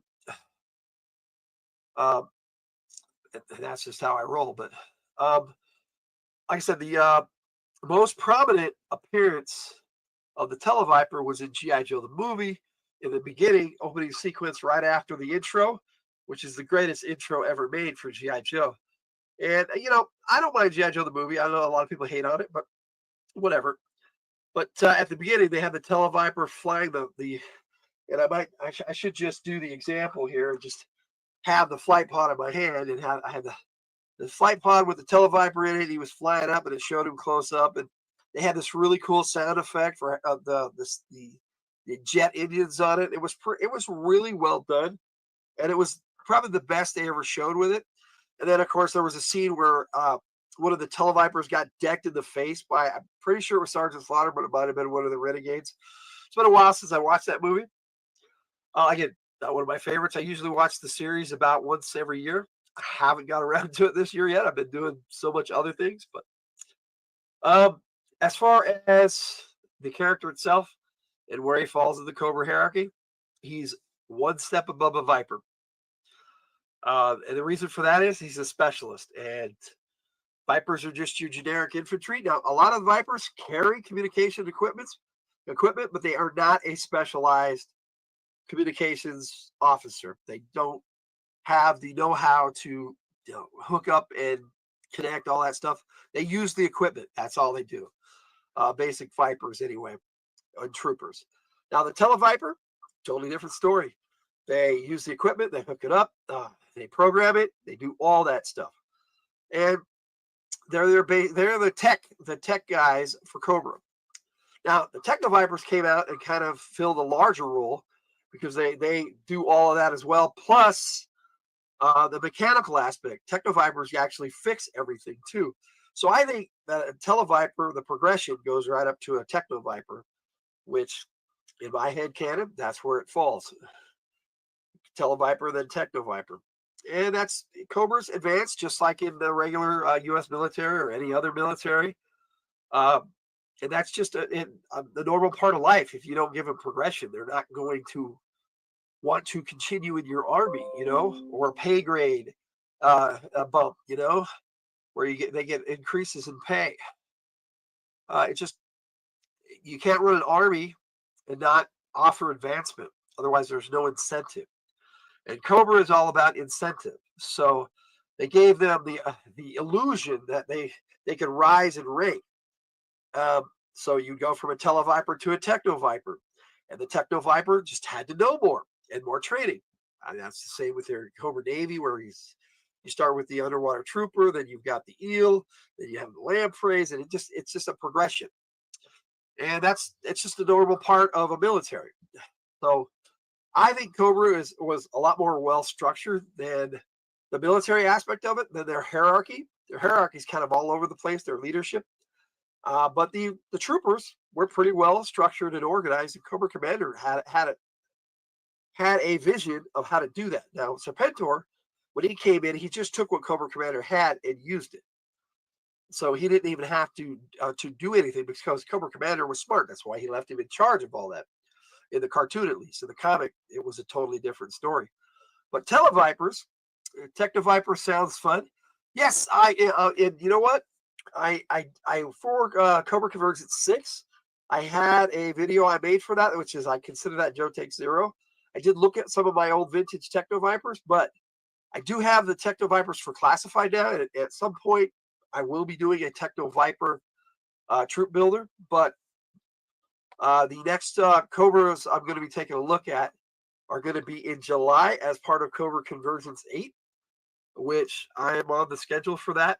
And it may be the last Cobra Convergence because the founder has retired from doing all this kind of G.I. Joe stuff, which is cool. He's been doing it for over a decade, and he's a cool guy. Doing a Cobra Commander 788. Now, when I do that, I'm going to be doing the Crimson Guard and plus a lot of other stuff. That's going to be a really special Joe Takes video. That's going to be Joe Takes 50. So before I do anything else, that's my take on Tele-Viper. But before I take off, I got some videos I want to show you. First of all, I'm going to show you my on Joe Takes 48 and all the Tele-Viper stuff, and then I'm going to come back and I'm going to do a bit more. Yeah, those sound good, mate. Yeah, Tele-Viper is awesome, and I can't wait to do that. And I can't wait to do the Crimson Guard video, which is my next Cobra video. Hey, Bert, nice to see you. Bert's other support channel, Crimson Guard. Now you are swelling my nethers, and then he's saying hi to everybody. Well, it's great to see you, Bert. Now that's going to be in July as part of Cobra Convergence 8. I am on the schedule for Cobra Convergence 8 on July 27th. And so that'll be a Saturday. That'll be a Joe Take just like this one. Next month, I'm going to be doing a little different, but after I come back and show you a bunch of stuff here, since I'm live and it's daytime, I'm going to add some content to this live video here today. Can't wait to see you tonight, Logan. Oh, you know what, Bert, man, I can't wait to see you, buddy. The Spine Tick should be fun. And I'll give the Spine Ticks train another shout out. The schedule is linked, is pinned in the chat, and it's also in the description. Now, the only thing that's not in the pinned comment is that 11 p.m. where it ends. That's where the Spine Tick starts, and that's all Eastern time. Pacific would be at 8 p.m. So 11 p.m. Eastern, 8 p.m. Pacific. That's when Spine Tick start. But all those other shows starting at 7:30 p.m. Eastern. That's the Spine Ticks trade. So check everybody out. We got a Sydney Cat in the chat. You will do a mohawk. Well, we're doing a Star Trek theme on Spine Ticks tonight, so that should be cool. And Tiger and I are going to be on the panel, so definitely check out Spine Ticks. Links are in the description for sure for all of those. Cindy Cat saying hello, and everybody saying hi back. Oh my God, Bert, they just said it's so hot in Mexico, monkeys are falling out of trees. They probably are. Jess Laws is in the chat. I think Tiger might be waking up a little bit. She might join us because we're going to be on here about another 15, 20 minutes. Yeah, you will be Zartan. Well, good. Zartan had an orange mohawk. Are you sure you're going to rock that, Bert? Let's see. I wanted to do G.I. Joe. Damn it. So I am Zartan. G.I. Joe. G.I. No. Okay. I get you. Can't wait to watch that live in my morning. Cool. Hope to see you in the chat there, Ian. Okay, so the first thing I'm going to do is I'm going to put on the video on Joe Takes 48. That's all about the Tele-Viper. And then I'm going to come back and I have some other stuff to show you. So here is on Joe Takes 48. Riding high in the sky, Tele-Viper in the flight pod, a cobra force like no other, spreading fear, shaking the side of my shades on. I scan the airwaves, I receive it all. Communications officer, transmitting cobra's call. One for chaos, trouble's my middle name. In the trouble bubble, I bring them off this day, flying fearless, soaring through the clouds above. Cobra's secret weapon spreading mayhem without any love. I navigate the chaos, my fingers on the controls. The trouble bubble, a sight that unfolds with a wicked grin. I disrupt peace and grace. For Cobra's techno genius, causing G.I. Joe trouble all over the place. With my battle cry attack, Cobra.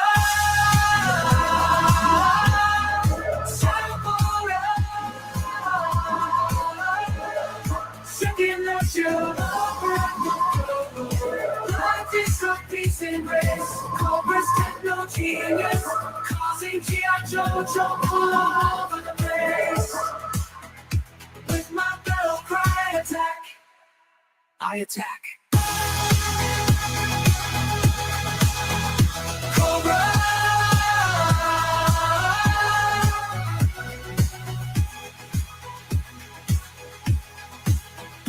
Cobra.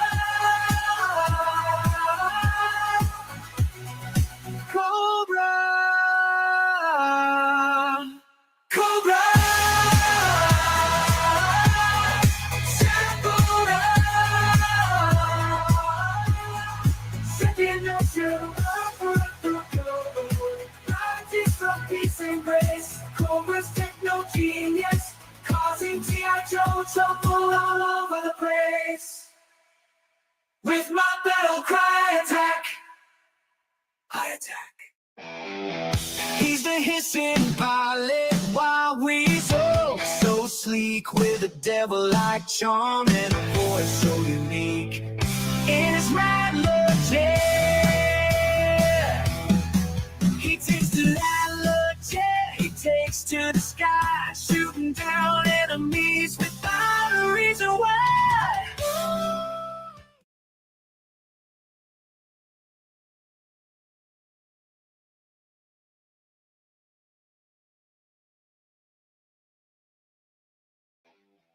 He's the hissing pilot while we so sleek, with a devil-like charm and a voice so unique. In his rad legit, he takes to that legit. He takes to the sky, shooting down enemies without a reason why. Ooh, yeah, he's getting high, flying low. While he's just got that cobra flow, with skill and precision, he reigns supreme, a rebel in the air.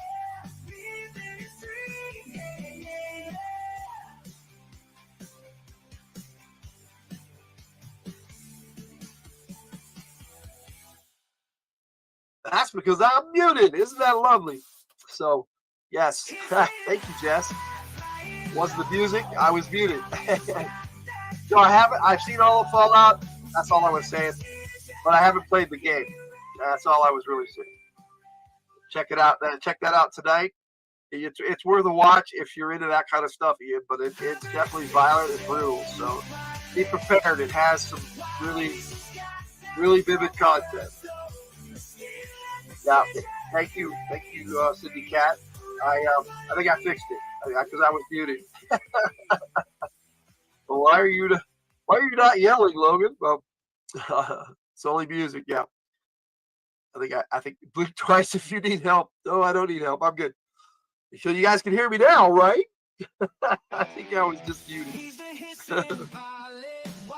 Okay, so what I decided to share with you guys today was I wanted to start with all the Cobra ticks that I wanted to include those of Joe Takes that I've shared with my kids. Never really had them in the Joe Takes, and I thought maybe they should be.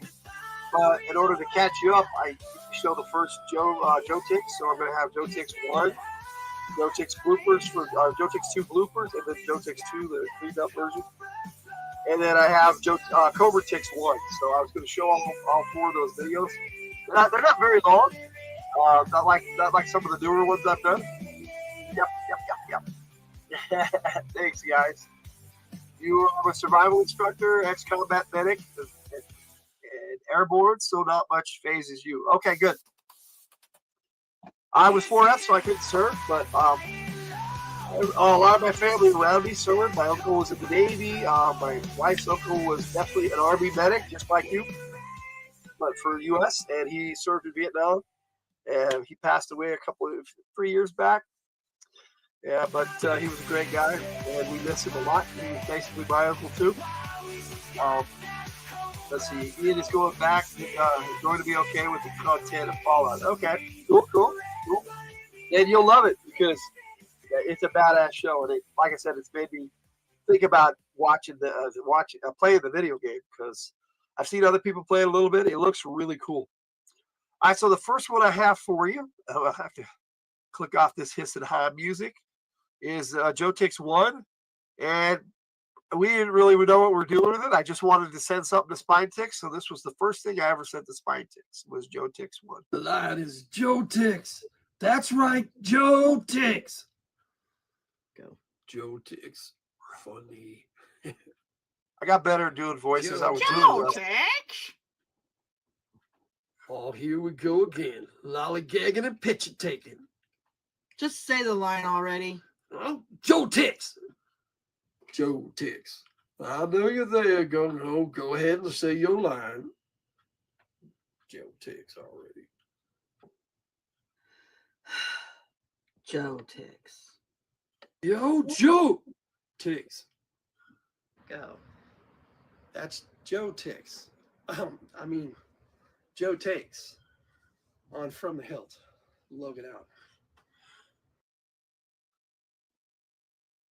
Yeah, that was my first attempt at doing it. We had done some voiceovers and stuff, but that's the first one we did. And then for the next month, we sent Spine Ticks this one. We were going to send. We didn't send it the bloopers, but I'm going to show you the bloopers first because then I'll show you Joe Takes 2, which is the full take. And the bloopers were us my whole family was doing it. Tiger and I did the voices in the first one. She did Polly and Lady J. I did the rest. But my boys helped out with this one. Boom. Joe Takes. Did you just say Joe Takes? Yeah, he did. That's another blooper. Joe Takes. Joe Tits. Did you say that on purpose? We were just being silly. Joe Tits. Sega. Joe Tits. These were fun to do, so I thought I'd share our process. Joe Takes. Oh shit, sorry. Joe Takes. Joe Takes? Joe Takes.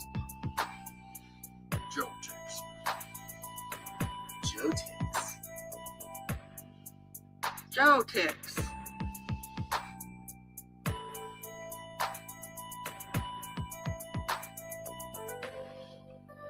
Joe ticks.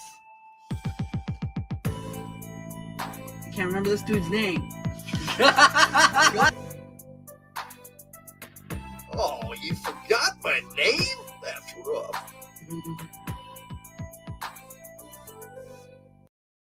See, that one was, that's like I said, this is the perfect take that I said to Spine Tick. Joe ticks. Joe ticks. Joe ticks. Joe ticks. Joe ticks. Joe ticks.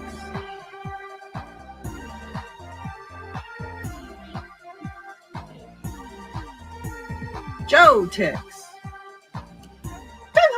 What the heck? Yeah, it was even better than the last one. That's because I'm directing it. Timber, you were perfect. Snake Eyes, you're a bit flat.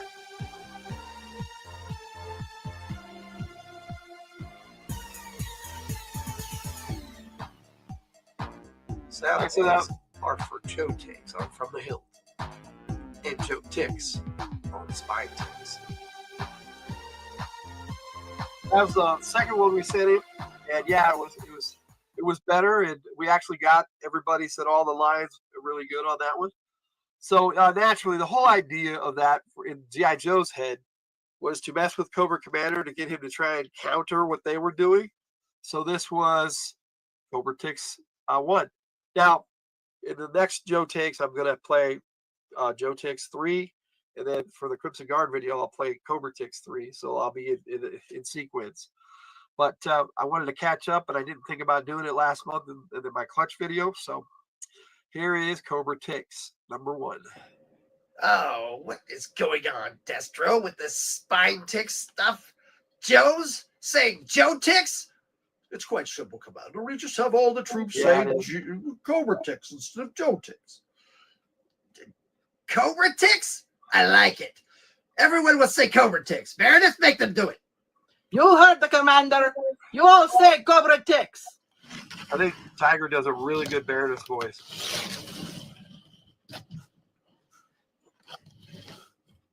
Cobra Ticks? We definitely got better at doing these videos. Cobra Ticks. Cobra Ticks. Cobra Ticks. We were all doing voices for this one too. Cobra Ticks.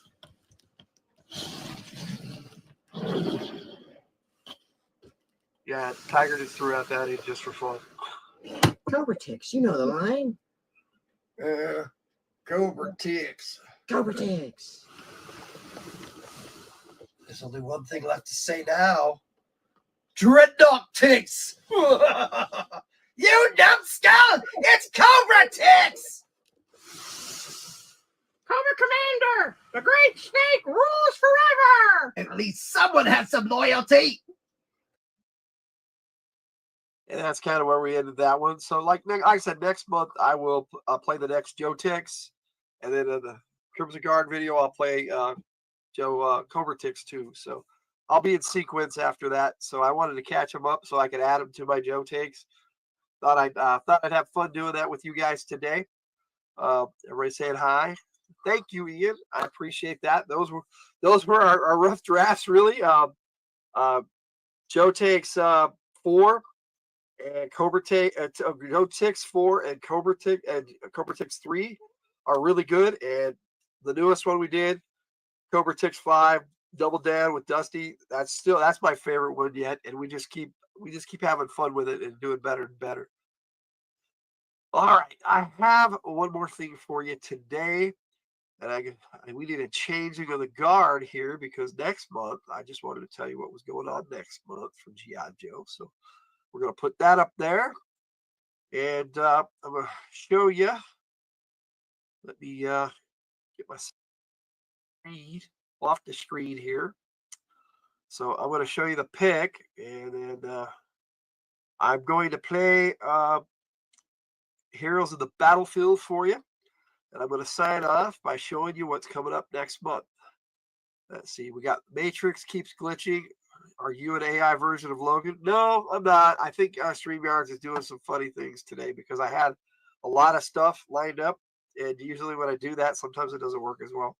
But yeah, I see what you're talking about, Jess. I don't know why it's doing that, but it could be my internet, could be a lot of different things. But on that note, I will be in the chat for a little bit as I show this stuff off and play the song Heroes of the Battlefield. AI Logan. Let's see, Logan, new voices. Okay. Here, I'm going to put the song on, Heroes of the Battlefield.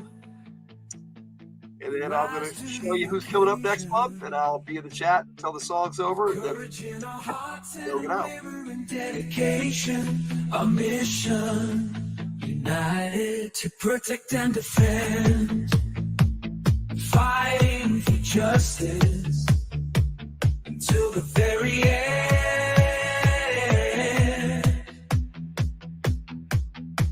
Mission, united to protect and defend, fighting for justice until the very end. Brave soldiers, we stand tall, marching forward, one and all. Together we'll conquer, we won't back down.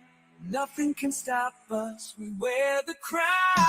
We are the heroes of the battlefield, fighting for what's right, our spirits never yield. With every step we take, we'll conquer and endure as we honor the soldiers who came before.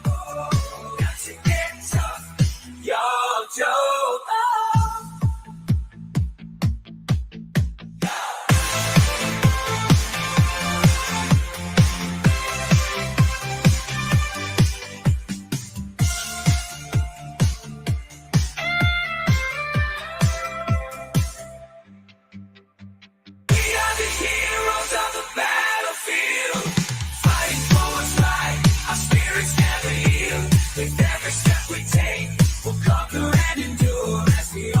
Soldiers who came before.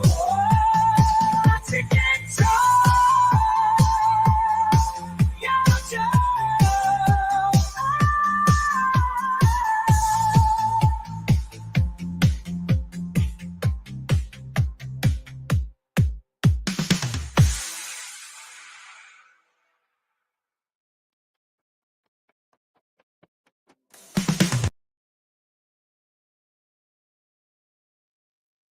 Those were some really cool Joe takes.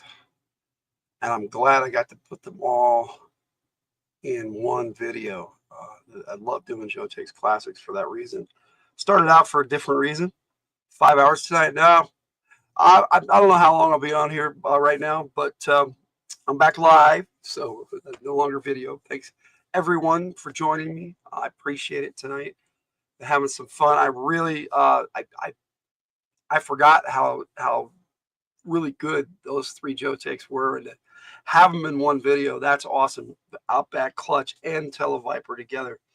Didn't think that would be such a good pairing, but with the Vamp and the Trouble Bubble right in the same video, that's pretty cool. So I hope you guys enjoyed that. Now, like I said, I do have file cards that I had made for them after, and so I'll play those to make this video complete so that it'll all be together in the same content. So if you have any questions or anything, please shoot it to me in the chat. And let's enjoy some file cards here, starting with Clutch.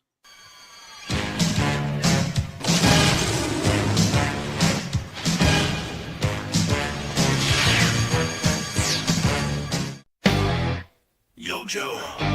Code name. Clutch. Fast attack vehicle driver. Foul name, Lance J. Steinberg. Grade, E5 Sergeant U.S. Army. Birthplace, Asbury Park, NJ. Primary specialty, transportation engineer. Secondary specialty, infantryman. Qualified expert, M14, M16, M1911, A1, EA1, M3, A1, M79, M60. Graduated, advanced infantry training, covert out school, executive bodyguard school, ranger school, preferred weapon, personally modified vamp, fast attack jeep of any mark. Clutch is a master mechanic and street racer, famous everywhere from the start at Manny's Machines in New Jersey to the Indianapolis 500. His interest in seeing what vehicles the military had available to play with led him to an impressive Army career, as well as being handpicked for assignment to the G.I. Joe team. With his promotion to sergeant, he became the chief vehicle technician for the G.I. Joe motor pool.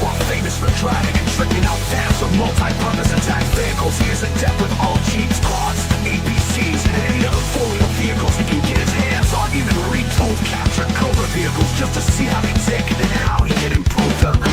Clutch has worked as a mechanic for some of the top drivers on the professional racing circuit after he helped win the Indy 500.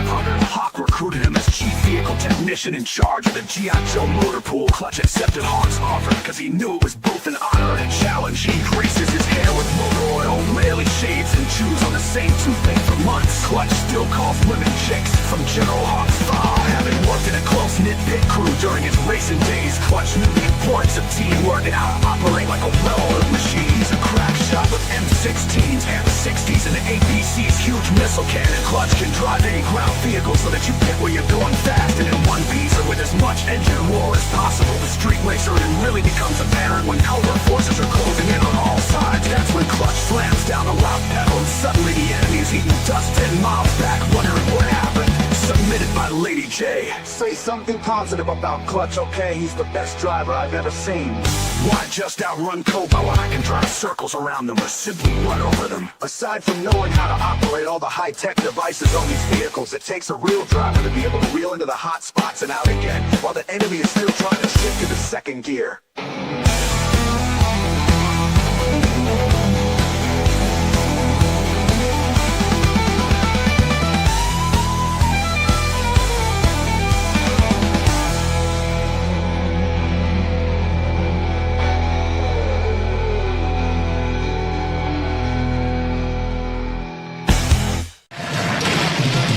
G.I. Joe is the code name for America's daring, highly trained special mission force.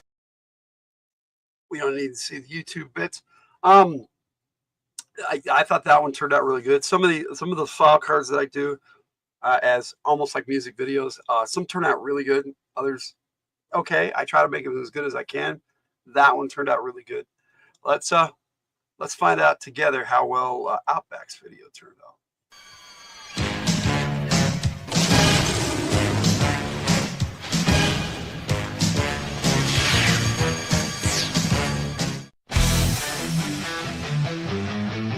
Yo, Joe! Code name, Outback. Survivor Specialist. Stuart R. Selker. Grade, 5 Sergeant U.S. Army. Birthplace, Refining, Wyoming. Primary specialty, infantry. Secondary specialty, survival training instructor. Qualified expert, M14, M16, M1911 A1, M3 A1, M79, M60. Graduated, jungle warfare training, ranger school, preferred weapon, hunting knife. Outback was an instructor at both the survival school and the jungle warfare training center. He has had extensive experience in Central America and may or may not have participated in clandestine operations in the Mideast. Those people are intimidated by wilderness and the complete absence of the handyman, not Outback. Regardless of how inhospitable location, he knows like few others how to physically and psychologically endure any conditions over any distance and terrain for as long as necessary. With however few resources are available, he believes that survival means you're part of the environment, not its adversary. If you want to know the only thing that matters anymore, just read the shirt. Excerpt from the U.S. Army Ranger Handbook. Size up the situation, the undue haste makes waste. Remember where you are, vanquish fear and panic. I improve your situation, value living. Hey, act like the natives, learn basic skills.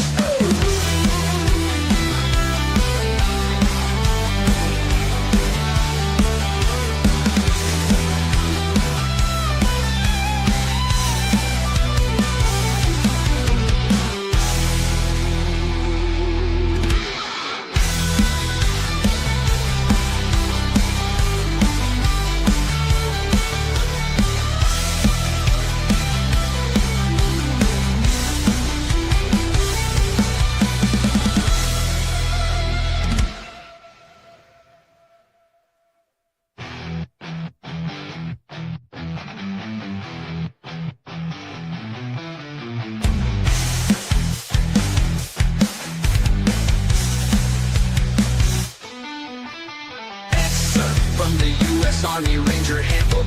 Size up the situation, the undue haste makes waste. Remember where you are, vanquish fear and panic.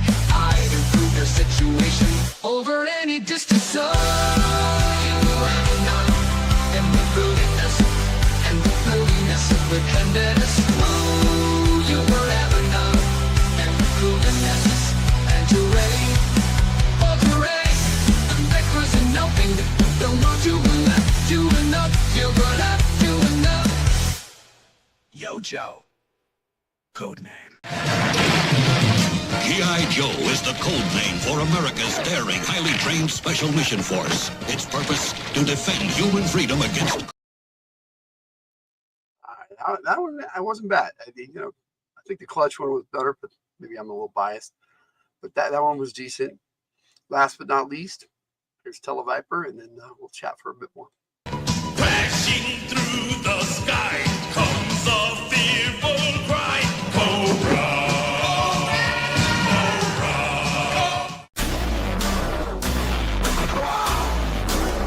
Codename! Tele-Viper. Omega. Communications. Velvet. Various. Workplace. Various. Primary specialty. Communications. Secondary specialty. These are the RTOs of the Cobra Ground Forces. They carry a standard modular radio pack that contains as a main unit a VHF transceiver equipped with an automatic frequency hopper, a crypto unit, and passive jamming and anti-jamming devices. The Tele-Viper helmet contains high-resolution earphones with low dampers and 2 sets of voice-actuated microphones. The interior of the helmet offers an alternative LED readout trigger through the optional computer pack.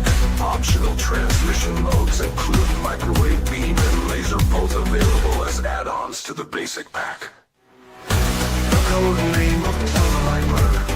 Before the leading Vipers, they are often thought of as the first Viper, even though they are clearly Cobra troopers. With our communications specialty, however, they serve in both the troopers and the Vipers with no distinction. Half of our job is to provide quick communications up and down the Cobra chain of command. The other half of our job is to degrade or completely jam GI Joe communications. We provide quick communications to and from full command, and at the same time, destroy GI Joe communications.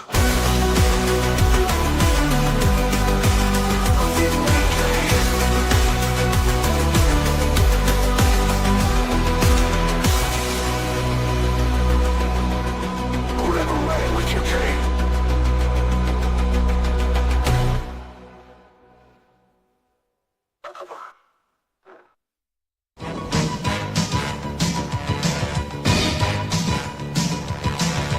Crashing through the sky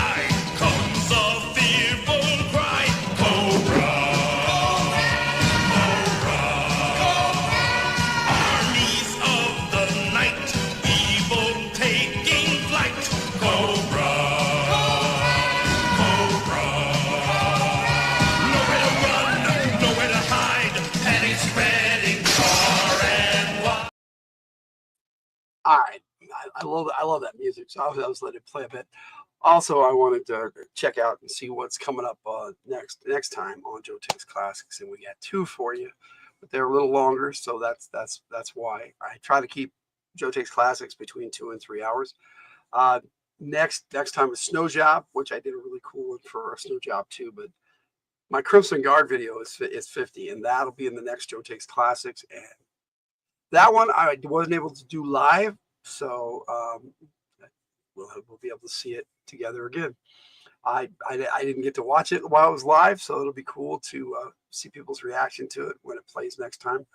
And that episode of Joe Takes Classics will be on March 6th. So that's where we're at with that. This week, we've got Fridays from the Hilt coming up tomorrow night. Our topic take is Romancing the Stone, so that should be pretty cool. Let me see. You're going live for the next 4 hours. I expect you to be there. Well, if you were live, I probably would be there, sir. Now, on Saturday this week, we're doing a flash radio. So I'm just going to play whatever music. That's the way I do flash radio, whatever I feel like playing in the moment. And then we got Spine Ticks Live Saturday night, so that should be pretty cool. Love Spine Ticks Live. We got a musical theme going on, and I wrote a pretty cool music video that I hope you guys enjoy for that. I sent that to Sith. And Isle of the Dragonhead will be on Sunday starting at 4 Mountain. Referee Jake Pendragon has an awesome game that we play in. We got Jess Laws, we got Rudini, we got Katie Robbins, we got Sasha and the Tiger and myself as players. It's a great game. And then on Tuesday, a little later, because of scheduling conflicts, we are going to have military action game and the mid-season finale for the Bravo sessions of military action games. So that's what's coming up on Fridays on From the Hilt this week, starting with Fridays tomorrow, or technically starting with this right here. So I hope you guys are looking forward to that, because I am. I enjoy doing live streams and hanging out with everybody. I'm grateful that you're all here right now. Thanks for being here, Sith, my bro. And I love being on Spine Ticks Live, and I can't wait for that. Now, the musical theme is a little challenging. I haven't picked out my cover themes yet. I generally do that on Saturday, kind of a tradition for me to try and get them that day and pick them out. But I've been putting some thought into it, and I want at least one of them to match the music video I sent you. So I'll try that, and then I have some other ideas. So I just showed off of League of Cryptids recently, so I can't count that one because it's got us as a band, as Spine Ticks together on there. So I won't be showing that one. Spine Ticks Live is better than ever with the bros and Tiger. Yes, I agree. Tiger won't be with us this time, so we'll listen to next time. Maybe next month sometime. We'll see. But we have a lot of fun on Spine Ticks Live, and Sithlordly Spine Ticks himself is here in the chat, and appreciate that. He's our host with Lady Sithlordly in the chat, and we got Dandy Latara, Uncanny Swag, and Captain Perch, and sometimes Nikki 2 times joins us as well. So we have a lot of fun on that. We're talking Marvin's comic this week. Cool. I like Marvin. He's awesome. Doing the Edge comic from Comicsburg. I've actually been getting into some Comicsburg lately. I've got a couple of them, and I'm hoping to get some more. They are high quality books, that's for sure. All right, let me get some tunes on here in the background while we chat. I like background music. Dead air bothers me. That's just one of my things, I guess. And since there's no separate Your Team Sucks, there's no Your Team Sucks this week. Okay, it's going to be part of the show. That'll be interesting. See how that turns out. It won't be on Your Team Sucks Your Team Sucks channel. I had fun checking that out too. So we got a lot of good content with the sibling channels, Spine Ticks and From the Hilt. So please check out all of that. There are links in the description to Spine Ticks Live, and a lot of my friends, Riders from the Hilt Players, everything, and all my bros on Spine Ticks Live, linked in the description. So check all that out. Sports back in Spine Ticks Live for Super Bowl. Oh, okay, yeah, Super Bowl. That's right. Super Bowl Sunday. that's what we got coming up. That is this Sunday. That's right. I'm gonna be gaming. You guys can watch the Super Bowl, and I'm gonna be role playing. I'm gonna be Makepeace. Yes, Standard Makepeace. Had a lot of fun in that game. So much fun, as a matter of fact, that I'd rather do that than watch the Super Bowl. I do love the Super Bowl's commercials, but most of the time, Super Bowl just, I don't know, the game. Sometimes it's really good. Other times, it's the game. But I love football, and I just haven't gotten into it for a lot of years. So. But it is a lot of fun to watch. Commercials definitely on the Super Bowl are always awesome. Man, they spend a lot of money on those. It's pretty crazy. So, that is my Joe Takes Classic number 12. Outback Clutch, the Tele-Viper with Flight Pod and the Vamp, and all of that in one video. That's pretty cool. I'm glad I was able to do that tonight. Carl's Jr. is back with Racy Bikini Ladies for commercials. We'll see. I'm sure I'll catch all the commercials on YouTube afterwards. That's generally how I catch them now. Sometimes you don't get them all on YouTube for some reason. It's sometimes they're all over the place, but I do enjoy the Super Bowl commercials. For my next Joe Takes, though, that's coming up this month already, because I had to do my Technical Viper late last week from January. I wasn't able to do it in January because I was sick, but on the 22nd, I am taking a look at Alpine from the Hills. So I'm going to have a new Brothers in Arms video with Alpine and Bazooka, so that should be fun. And that'll probably be what I send you next week, Sid, is the Brothers in Arms, Alpine and Bazooka. They already aired one. I'm not surprised. I'm not surprised at all. So. But I'm looking forward to my Alpine video. The 1985 Joes are just, that was my youth, man. That's what got me into G.I. Joe. And so I'm excited about doing another 1985 Joe video. So I hope you guys are too. Let me see what else I got coming up this month. I got lots of stuff I'm going to be doing this month now that I'm well, feeling better. We got a RPG Takes week after next on Saturday at 5 at Mountain Time, and we're taking a look at a old D&D solo module called Ghost of Lion Castle. It was the B solo, and that should be fun. And then the following Saturday is my Joe Takes. But I got a pretty cool lineup this month, and I got for Radio from the Hilt this month, which will be on opposite Thursdays. Starting next week, next Thursday is our Radio from the Hilt episode 19. I've got a full Kamiko Takura album coming out. The AI that I'm doing now, the AI art is just incredible, and I hope you guys enjoy it. Sounds like you'll be buying more modules. I hope so, dude. I mean, they're classics. They're good. Try find them and be solo, though. I hope you do, because it's worth it. And you can play that one on your own, or you can convert it into a game and have a ref run it. Tiger's done it before. It's pretty cool. You have your first song for Radio from the Hilt? Dude, do you want an invite to the Radio from the Hilt server? Just let me know. Let me know, bud. And I'll get you hooked up in there, and then you can send me stuff direct that way. So, yeah, there's that. And then the following Thursday after that is going to be Endless Quest Fireside Tales. So that should be a lot of fun, and I should have had it listed here what we're going to be reading. But the Thursday after that, the final Thursday of the month, will be another Radio from the Hilt, and I'll have a full Brad Gamison heavy metal album. I've just been so into metal lately, and I've got a full album coming for you. I was inspired by Shake the Pillars of Heaven, and I wrote a full album for it. And only a few songs I pulled from his older stuff, but that was serious metal. So, like his first album, Come to Dawn, that's what you're going to get.